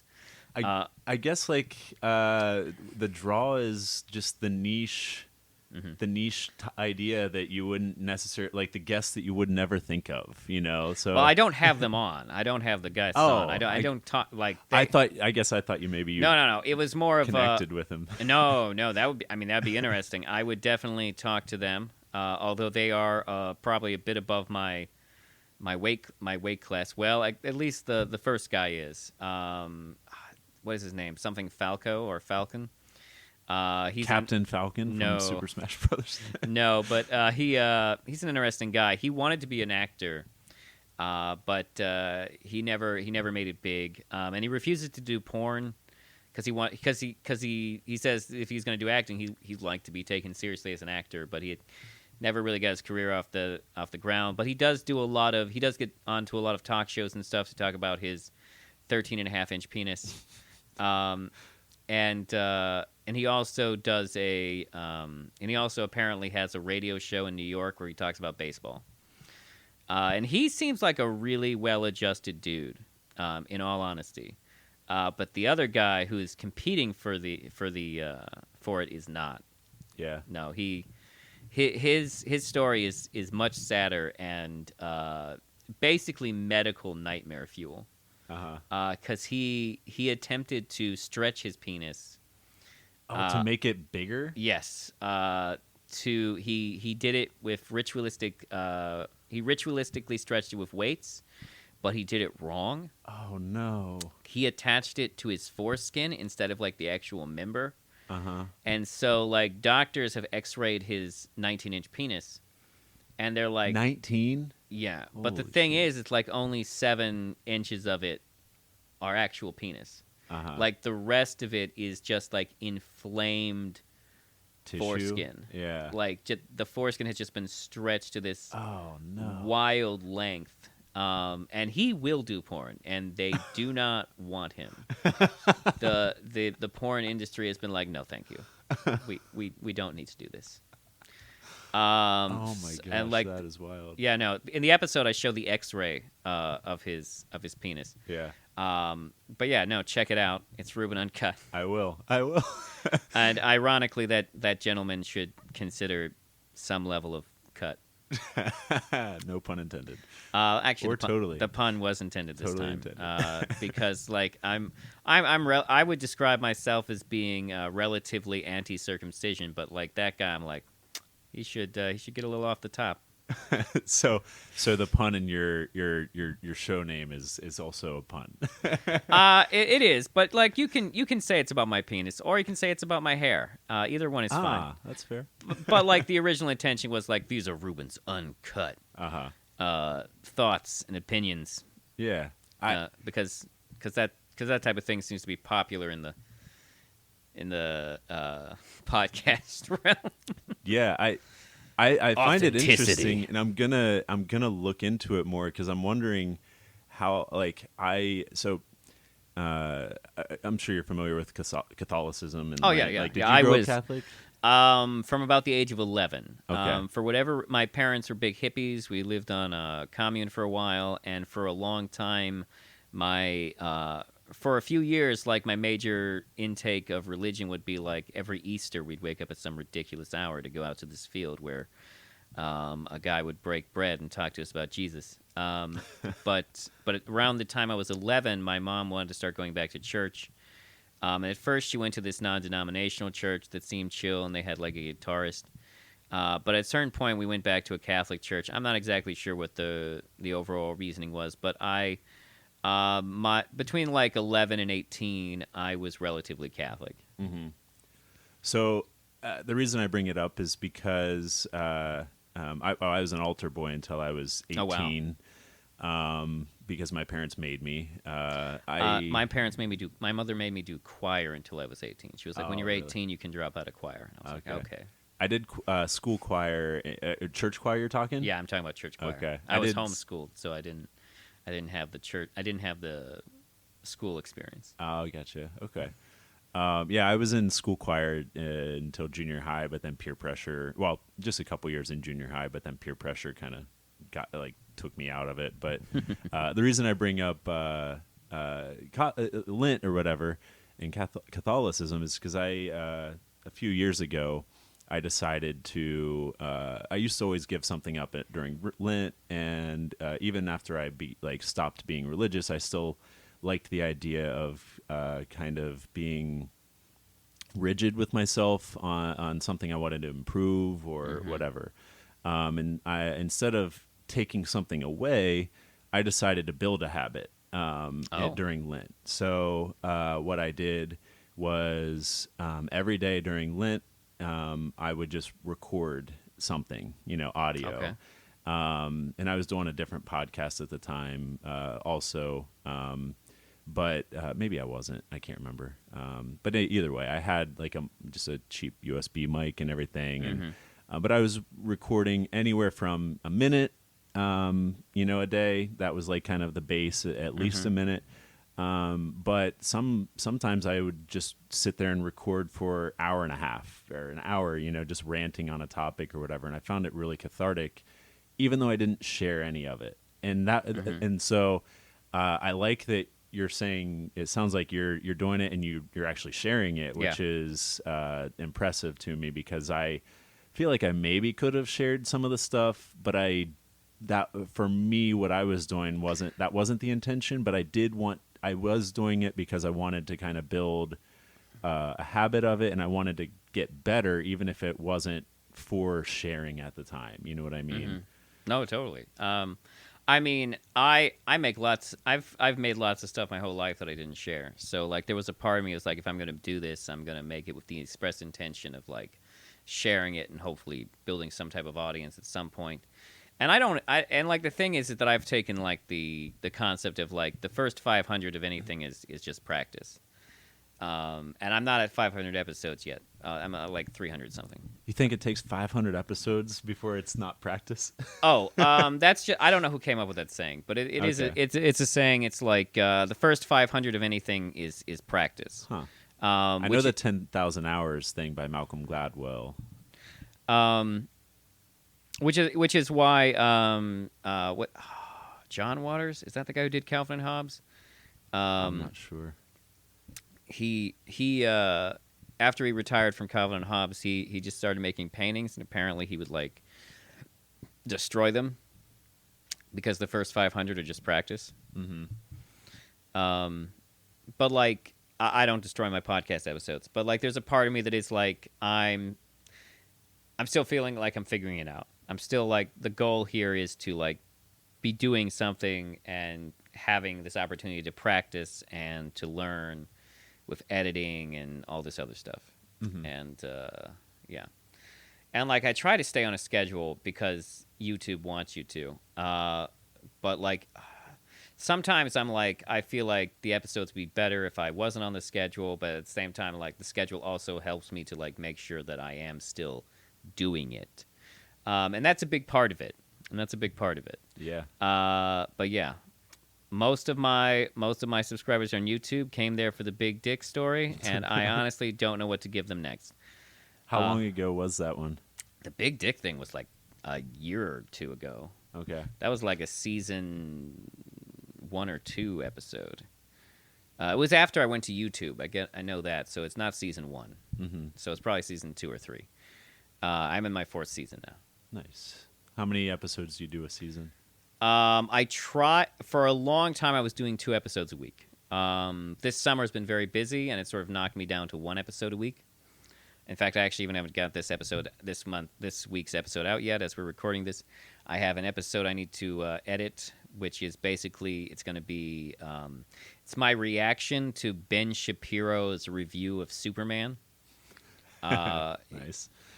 I've reacted to a few of Ben Shapiro's reviews because Ben Shapiro has a hilarious. He is media illiterate. Ben Shapiro does not know how to interpret or analyze media very well at all. That was very apparent from like almost all the reviews of his I've reacted to, is that he doesn't really seem to understand subtext. He doesn't really seem to. It seems like it's very difficult for him to like comprehend the way someone else might be interpreting something.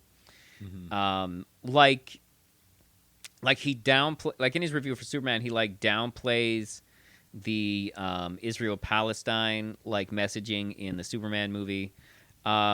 and like, but his reason for down, and like, I'm not even gonna say like that I feel like the movie has a strong necessary message on that, but like at the same time, like his reason for downplaying it was the fact that the country that would be Palestine in this analogy, he didn't think, like, in his opinion, the movie didn't say enough about that country to make him think it was Palestine. And he listed all the things that were different between that country and Palestine. And it's like, well, yeah, Ben, of course you would have those requirements because that's how you personally view Palestine and their situation. Yeah. Like if you assume the movie were like a more left-leaning interpretation of that scenario, they probably wouldn't interpret it the same way that you just did, Ben. Yeah. So, like, I don't necessarily know if I disagree with him that the analogy is overblown, but, like, his argument against the analogy, it was like, so because they didn't directly call Jarhanpur terrorists, it's therefore not Palestine. Okay, Ben. Okay. Uh-huh. I don't think you understand. It's like, sure. Yeah. So, like, I'm hoping that'll be good, but I don't know. I'm probably way behind. Everyone else has their reactions to Ben Shapiro's Superman review out already, and I'm trying to see Fantastic Four this weekend, so, like, the time moves so fast. I know. It's crazy how quickly, like, the news cycle is changing, especially now with, like, and we don't have to get into it because we're at 90 minutes right now, but But yeah, like all the Epstein shit going on. Oh, yeah. I am just like refreshing Reddit, and it's like I'm doing My Epstein scrolling. episode has not gotten nearly as many views as I thought it would. I'm Really? very annoyed. I mean, you'll be able to come up with. You'll be able to do another one. It's Oh yeah, it's yeah, going to be probably long will. and drawn out. I'll have to wait. Yeah, the next big break in the story, I'll try and I'll have to do it again. Yeah. But well, let's see. Is there anything else you wanted to touch on, or anything else you wanted to ask me about, or even share yourself? Well, like, I would be tempted to ask you, like, what brought you to improv? Yeah, I love it. I've always wanted, like, I've written in a journal since I was like 16 or so, on and off. Like, I wouldn't say every day, but so I've always been drawn to writing, and ever since I was a kid, I just had the idea, though I didn't believe it was like possible at the time, like, but I wanted to make movies and TV. Like, that was just like a dream I've always had. Mm-hmm. And so even like I was an engineer for 10 years, and even while I was doing engineering, I was traveling a lot, so I'd be in hotels a lot, and so I'd have the idea in my head, it's like, well, when I get back to the hotel, I'm going to eat my dinner, and then I'm going to have, 5 hours in the hotel with no distractions. I can just write. And sometimes I would, but it was a lot harder to build that momentum when I was constantly on the go. Because, like, for 7 years, I was on the road 80% of the time, like, around anywhere, mostly around the U.S., but I did have a few international trips here and there. But it was, so, like, I would start a project and kind of, not I don't know, kind of just like spin out, I guess, and then I would move on to something else. So I have like countless like projects that I've started. That's normal. And that's what I've learned when I read Rick Rubin's book, which I love, The Creative Act, A Way of Being, and he just talks about like ideas are seeds, and you can plant a bunch of seeds, and some of them might grow, some of them don't, but it's not a success, or it's not a failure if one doesn't. And the best thing is, like, you might abandon a seed for months or years, and you come back to it and find out, oh, this has grown into a bigger idea than I even thought. And so it's just a completely new way to look at it. And yeah, I don't know if you've read the book or not, but I definitely would recommend it. It's like each chapter is like 1 to 4 pages or so. So it's very pick up, read a chapter, and that one chapter, I take all day to digest it. You know what I mean? And it's set up in a creative process, like from the seed of an idea to execution throughout the whole book. And so it's just an amazing book to have. But nice. So COVID kind of upset things like for everybody, so like for myself, and I just like I don't know, something just really spurred me into, like, I started a podcast with buddies, and it was a movie podcast. We did it for a year. Pretty sure we did 30 episodes. It was fun, but it was also like there were parts of it where I was even bored while we were doing it, which I realized wasn't fun. Yeah. And that's no like shade on my buddies that were doing it with me, or I didn't know what I was doing, and they were not they were having fun with it, and we were having fun hanging out like on Zoom calls or whatever. Yeah. But it was, the passion wasn't there, I guess, and I wanted the passion to be there. So it started. So eventually, long story short, I wanted to just like really just dive in and try to find some kind of comedy writing. I wanted to find some kind of writing structure, I guess, to just take the first step. And I just Googled like comedy writing class like in Cleveland, and this was probably January of 23. So I found Imposters Theater. And so I joined Imposters Theater in Sketch Writing 1 with Michael Bush in April of 23, which was a month after the brick and mortar theater opened. And I didn't even know it was new at the time, because like it was all new to me. And so I didn't even realize the theater was new. And I get there, find out it's a new thing, at least for the brick and mortar. I know Michael was doing classes. We had another space. There was another space prior to that space. It was in I think Tremont. Yeah.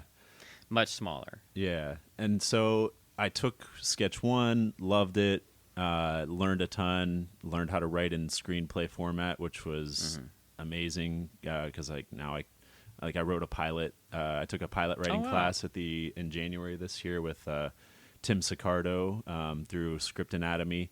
It's an online class, but if you're ever looking into hone those skills, highly recommend it. Tim knows Michael Bush, actually. Not surprising. Not surprising. But he wrote on Community. He wrote Makes on sense. Vice Principals. And he's a current writer on American Dad. So I felt like I'm in good hands, But I learned a lot. But after I took Sketch 1, Sketch 2 wasn't being offered yet, because there weren't enough people that had gone through level 1.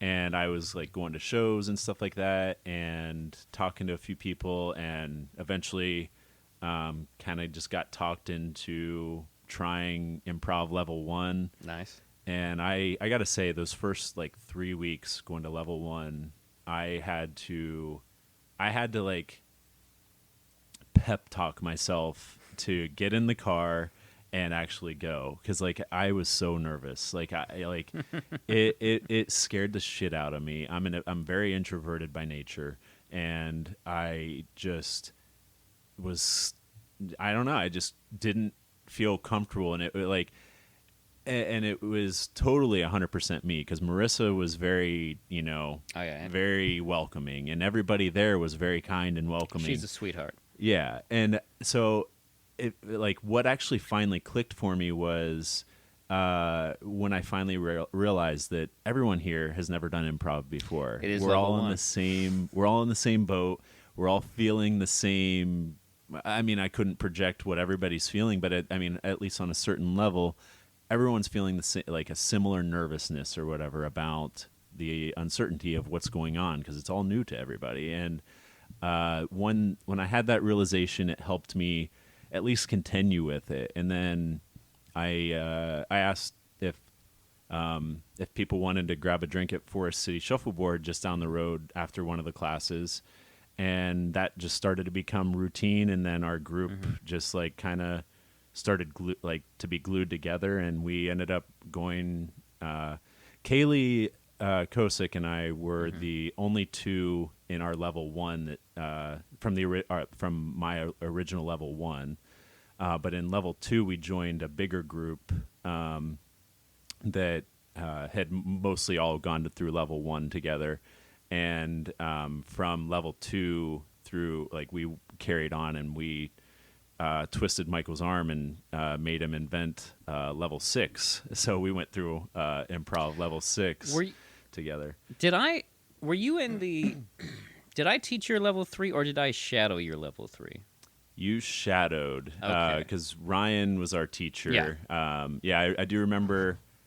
Wait, yeah. You shadowed, in level 3. So you've taught level 3 since? Yeah, no, I teach level 3 now. I also Nice. teach level 2. I'll actually be starting a new level 2 class at the beginning of August. Sweet. How many classes do you teach at a time? So far, Michael's only ever given me one class at a time. But if the schedule were, excuse me, if the schedule allowed for it, I would gladly teach more than one class at a time. Okay, that's cool. Like our group, we like when we went through, like, it was. I guess this is good advice. I don't drink anymore as of December last year, but going out to a second location or whatever after improv is a good way to kind of bond and to keep your group dynamic going or whatever. It's true. Because like I all of my buddies that I grew up with, like, literally, I'm pretty sure it's not even hyperbole. Literally all of them are married and have kids. Like I like my main core group that I grew up with. And so like I found, and that's partially why I got into sketch and that too. Cause like I wanted to do something for myself, cause I was like asking them to hang out and they're always busy. And I never took it, I did my best to not take it personally. I never blamed them for it. Of course, I understood, but at the same time, I was bored. I needed something to do, and I was like, why not just fucking do it? And and it's been the best thing I could have ever done for myself, to be honest. Like, improv has given me a confidence I didn't know I had. It gave me it introduced me to an extroverted side of myself that I didn't even know existed. You might not know this, but I'm an introvert. Yeah. Yeah. I kind of feel like we're similar in that way, as far as like starting introverted, but improv. A person helps bring it out. A person who meets me doing improv, I would totally understand if they did not immediately know I was an introvert. Oh yeah. You're one of my favorite improvisers. Like, honestly, like I have very vivid scene imagery of some things. Like, I remember one of my favorites was you and Marissa at a carnival, and you just ate a hot dog in the most interesting way possible. I don't remember that. So just casually, you guys are just having a normal conversation, and without blinking, you just tilt your head back and you just push, like, basically lodge an entire hot dog down your throat, but then you just go back to talking like it didn't happen. Just like, yeah, this is just how I always eat hot dogs. And nice. it killed. It was hilarious. Nice. Very fun. Yeah. But yeah, I so improv is just, I believe everybody should do improv. The people who say they're scared about it, it's just try it. Like, level 1, you have nothing to lose. It's true. It's true.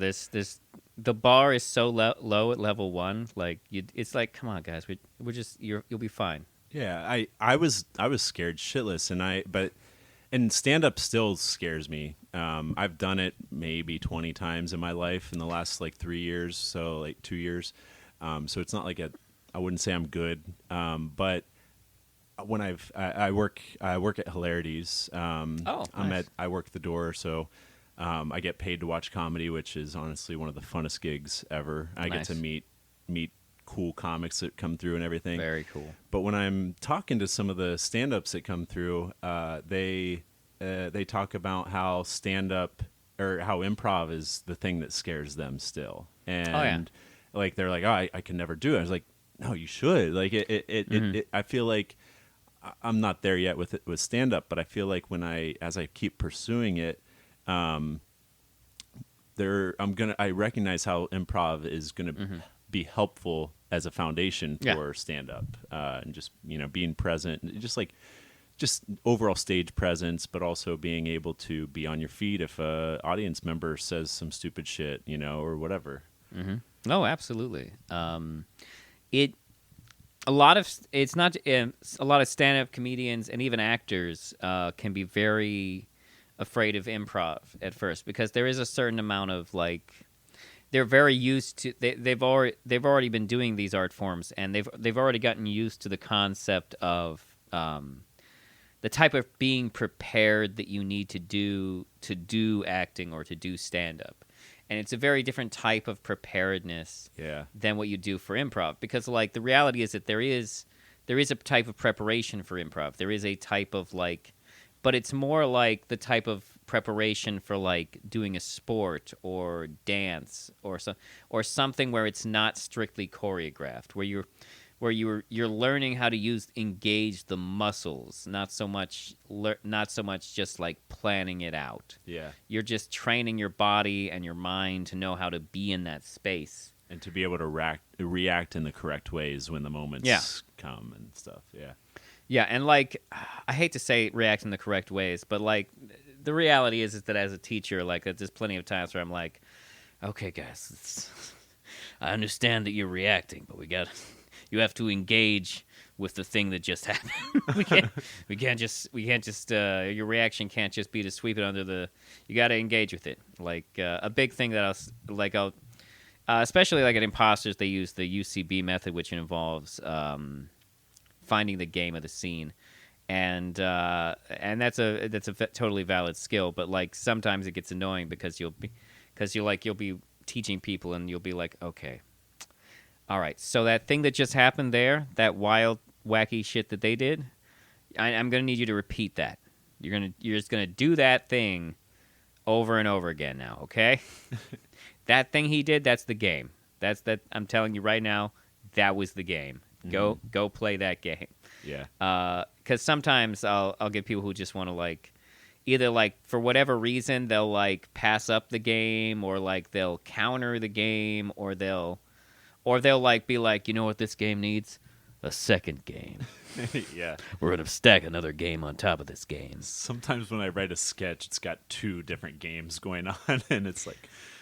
the good thing that you can technically do... There is a way to do that stuff. There is a way to have more than one game. But like... so like an example I would have is that like...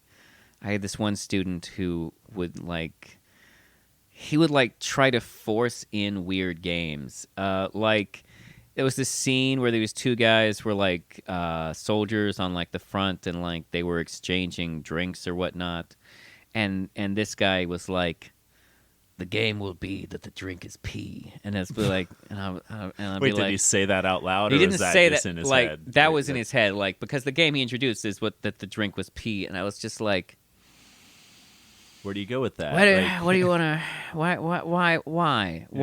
are we making the drink pee? Like that's not. What does that have to do with these 2 soldiers coming together to share a drink? I'm sure there was but it's sterile joke thrown in there. I honestly don't remember because I had to intervene. I was like, and why are we doing that? What do we? But that's the type of coaching I appreciate. By the way, like just because I get so in my head sometimes, and I make a choice that I'm like, oh fuck, why'd I do that? And if somebody would step in and be like, hey, let's new choice that, and I'm like, thank you. It's like I feel like it's helpful for me both. Like I don't know, because like. I mean, sometimes bad choices are unexpected gifts. Sometimes, so I don't always necessarily want to shut down every bad choice. Sure, and sometimes you learn something from playing with a bad choice. Like there's the whole Let's Break Improv game for that reason too. Yeah, no, a thing I haven't done this in a long time, but like a thing I used to do, especially when I was in college, is that like because in college I like came into college knowing about improv already. But like someone would like make the choice to like start taking off their actual clothes in a scene, and it'd be like, okay, I'm gonna wait to see how far they're gonna go with this, and then I'll be like, and then like after the scene, I'll be like, so that's why we don't do that. Yeah, we only pretend to take off our clothes, and we don't use real props because we don't want to build in We don't want to build in that expectation. Yeah. You don't want the audience expecting you to need to keep taking your clothes off. That you can pretend. Just pretend to take your clothes off. That's fine. But it's been a long time since I did that to someone. But to be fair, it's also been a long time since someone actually tried to take off actual clothing items.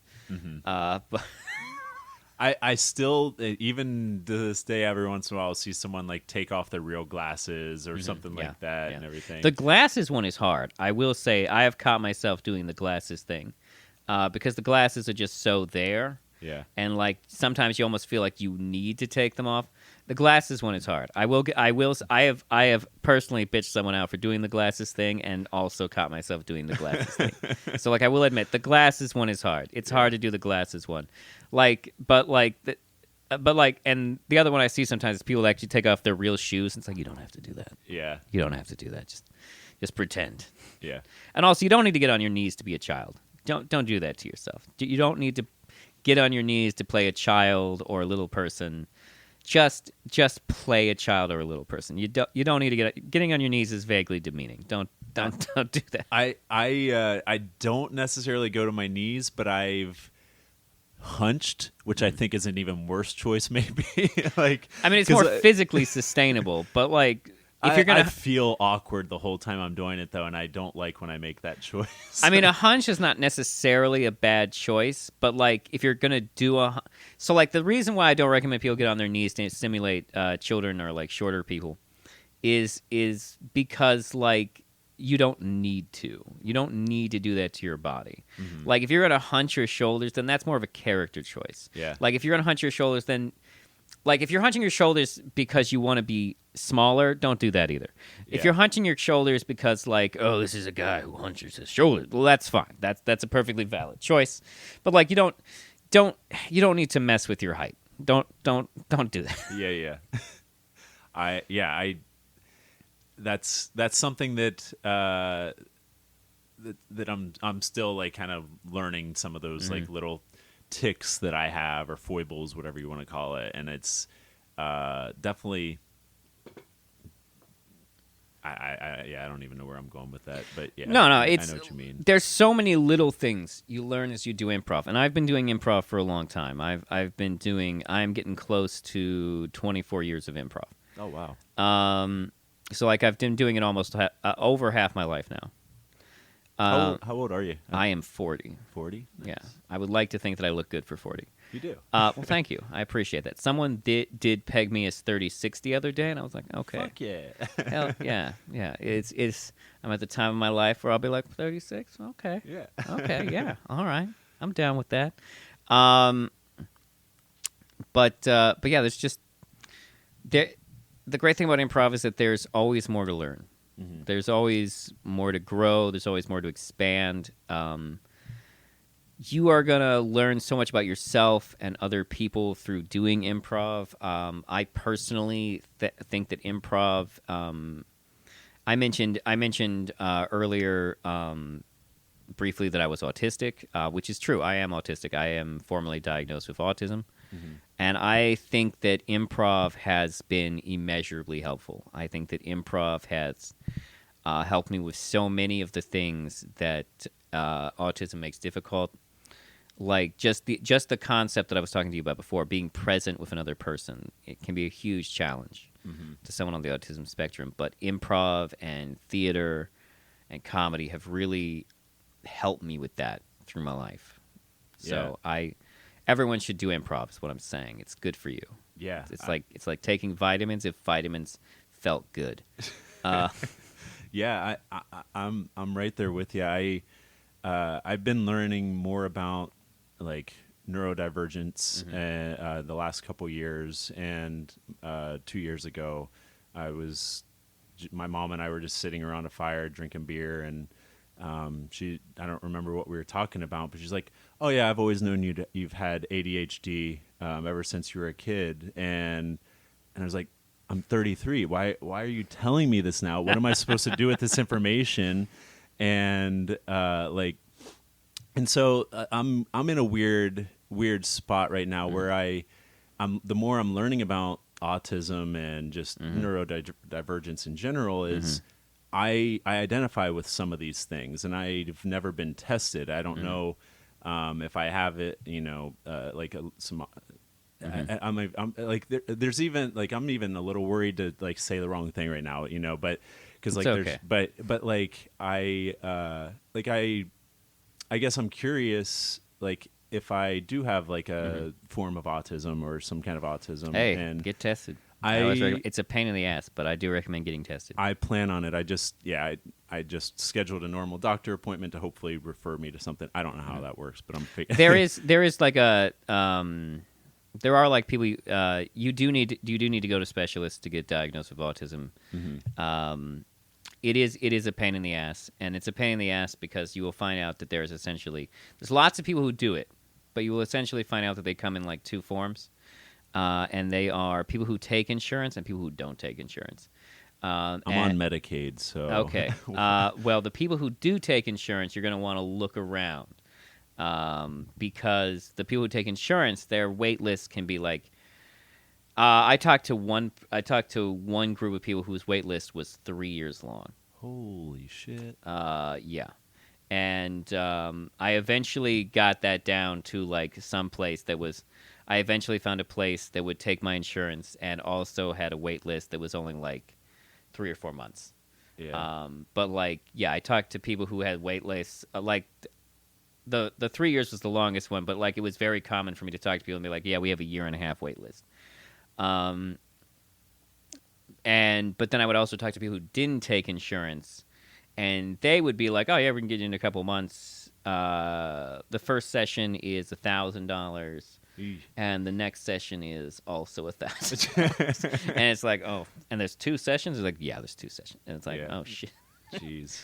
Um, That's good to know. I would also recommend before you go, talk to your parents, because I was checked twice, and the major difference between the times I was checked for autism was the fact that I talked to my parents in between.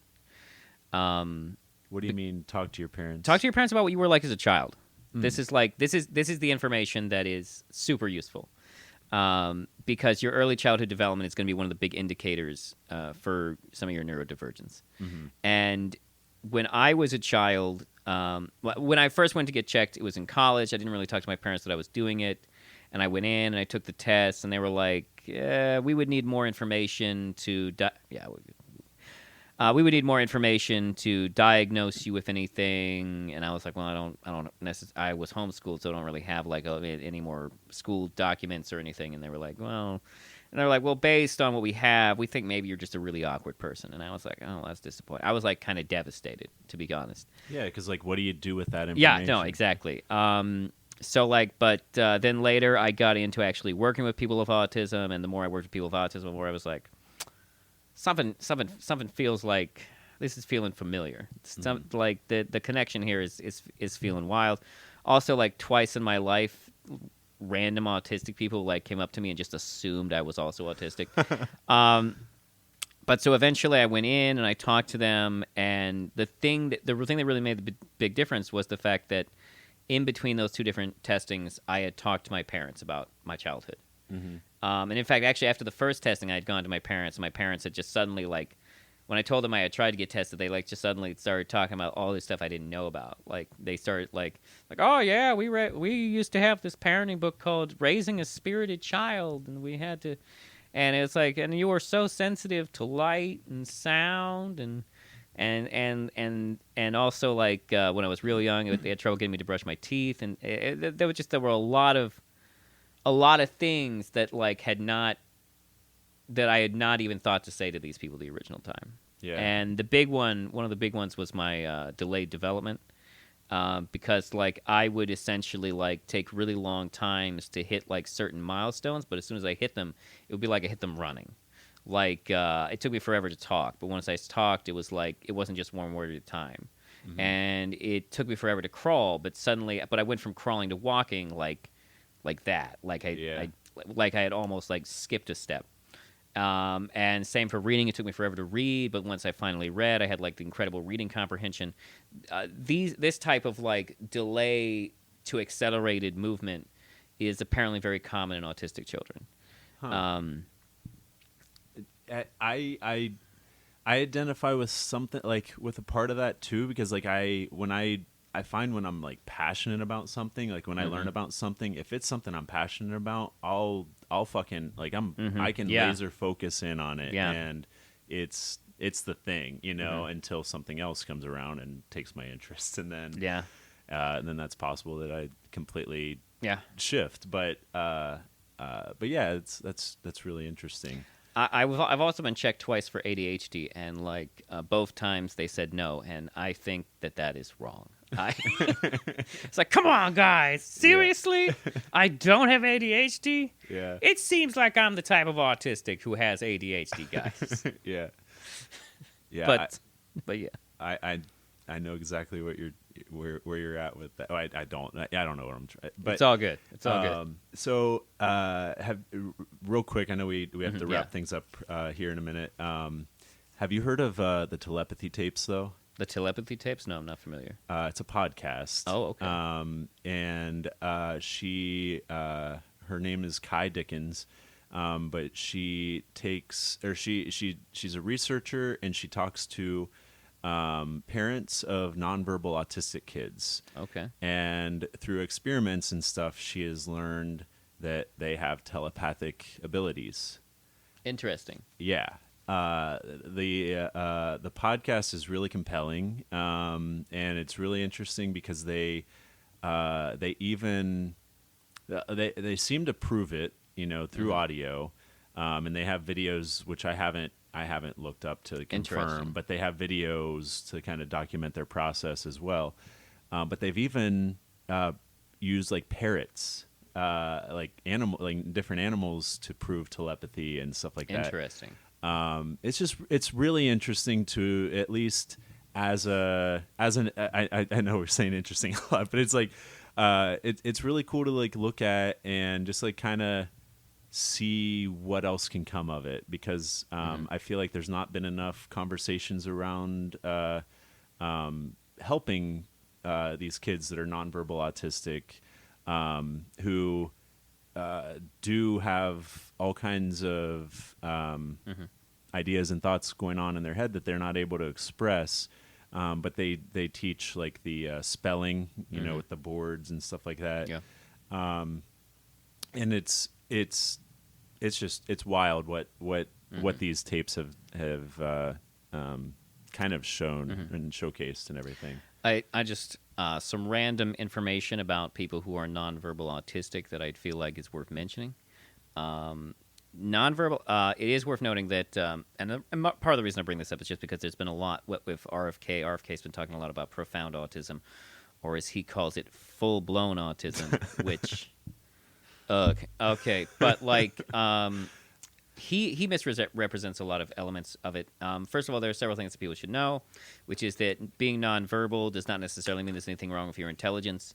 The majority of nonverbal autistic people will gain some type of communication ability, whether that be learning to speak through some type of speech therapy or communicate via a device. Most nonverbal autistic people will gain the ability to communicate in some way, which I think is important that people understand. Yeah.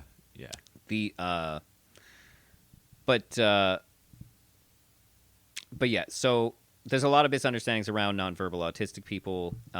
Although, fun fact, in the Accountant movies, there's a character who is nonverbal autistic. And for the second movie, they actually replaced the actor to use a real nonverbal autistic person. So, that's cool. Side note, the Accountant movie is shockingly good representation of autism for movies that are essentially little action thrillers. Yeah, I haven't actually watched that. It's worth watching. Yes, actually, I really like the Accountant movies. They are surprisingly. For movies that star Ben Affleck, they are surprisingly good autistic representation. My only real complaint with the movies is that is how much the movies resist using the word autistic. There's just a number of moments where it's like, you can just say autistic, guys. Yeah. We get what's happening. Like in the first movie, like they spend most of the movie there's like one scene where he uses outright says that he has autism. And that kind of annoys me because it's like, guys, once we know he has autism, we don't need to hide the fact that he has autism. It's not a plot twist. You can just say he has autism. Yeah. And like a lot of the material and like a lot of the promotional material uses the word savant, and it's like savant is not better than autistic. That's not how that works. That's not how that language works. You can say autistic, it's fine. Yeah. Just it's okay. And in the sequel there's a scene where they're talking about other autistic kids and he says my people, and it's like you can just say autistic. We can say the word people. There's a club. Yeah. All right. I got one quick question, Okay. and then we'll wrap it up here. Okay. What do you think UFOs are? Oh my God. What do I think UFOs are? I know Jeez. it's a heavy topic, but we're That's just going to do that's a a quick whole hitter can on of it. worms. So like that's a great question in a lot of ways because well, what do we know? Well, we know that UFOs exist. Well, what do we think UFOs are? And the reality is that we don't. There is no public confirmation of what UFOs are. Could UFOs be aliens from another planet here to investigate us? Could be. Could UFOs be various spy craft that we haven't fully identified? Totally possible. Are UFO? I've even seen the theory that UFOs are actually like time travelers. That like I've seen that too. that aliens are actually like just people from the future. Tourists wanting to see what was going on when. Yeah. Whatever. So like, what are UFOs? That's hard to say. Yeah. They're unidentified flying objects. We haven't identified them.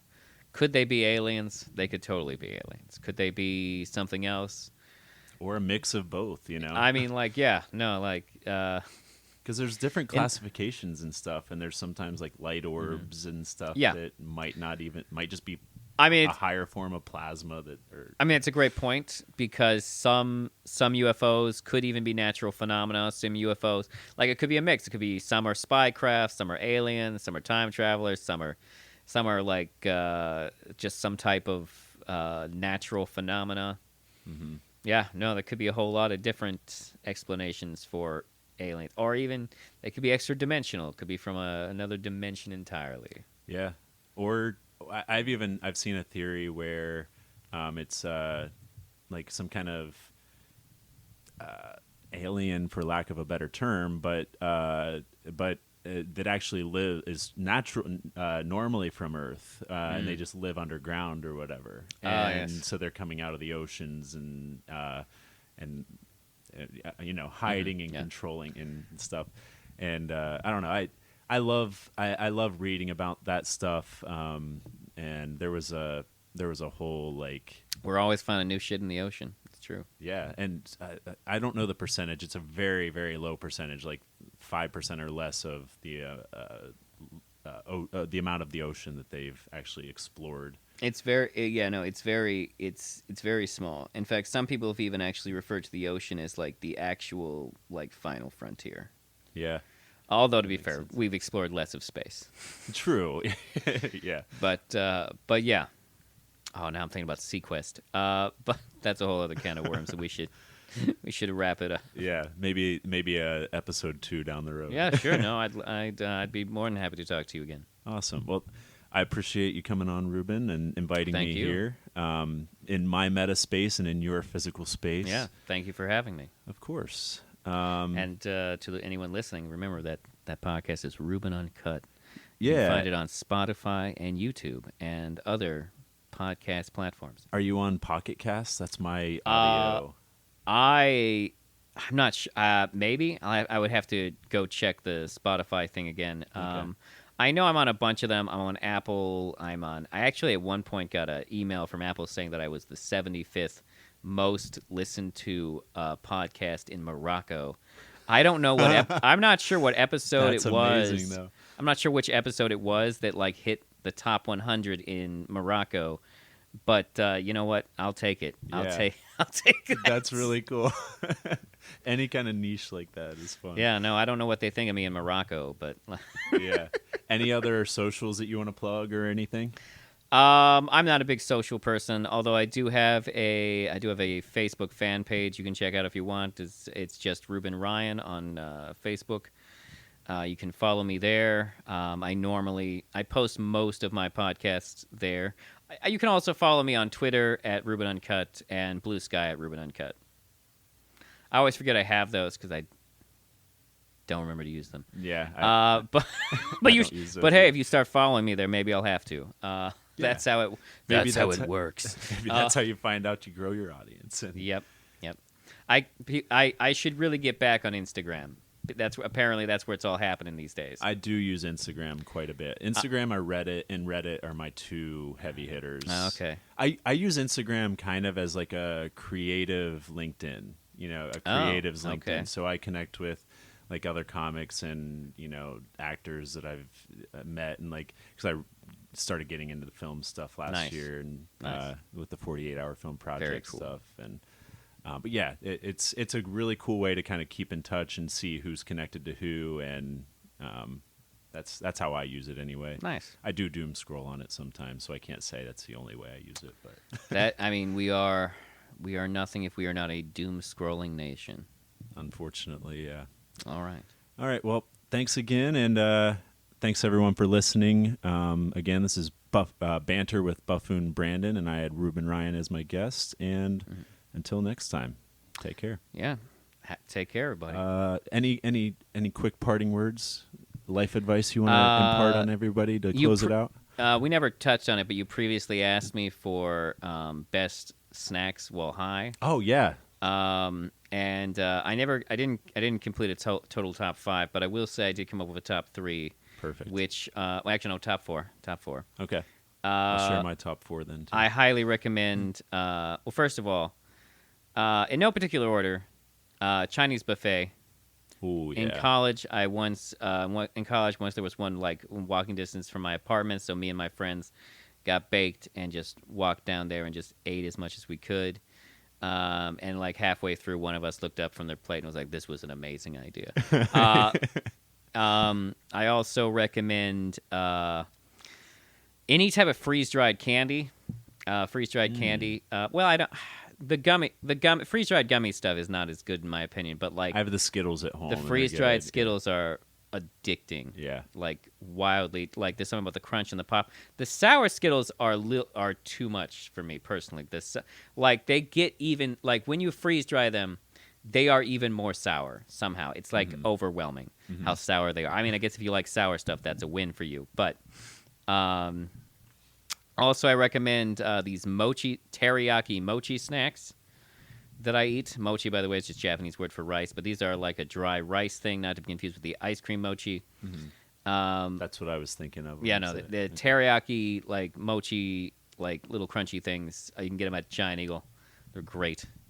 And if you're looking for something healthy, ripe jackfruit. Ooh, okay. Ripe jackfruit.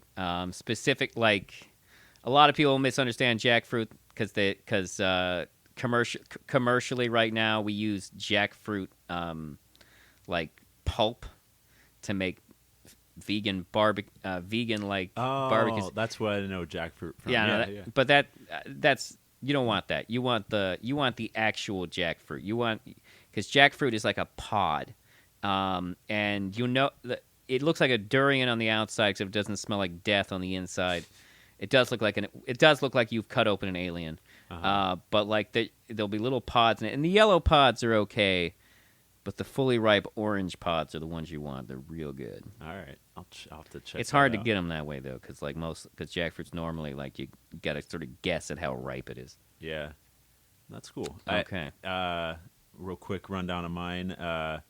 I got Cheez-Its. I like Cheez-Its are getting good. a lot of the different flavors. Right now, I've been on a extra crunchy kick. Nice. Those are really good. Celery and peanut butter. I love just taking a jar of peanut butter and just dipping celery. It's somewhat healthy, but classic from your childhood. Yeah. Got that protein and fiber. Vanilla wafers, also from my childhood. My grandma always had vanilla wafers, and I love anything that I can just munch on a bunch of them. Vanilla wafer, great for dipping in stuff too. Yeah. Yep. If you got like a pudding or something. Oh yeah. Yeah, banana pudding with vanilla wafers. Caramel pudding. Ooh, yeah, That'll that'd be work. good, too. Yeah. Any pudding really would work. Yeah. And Pop-Tarts with butter.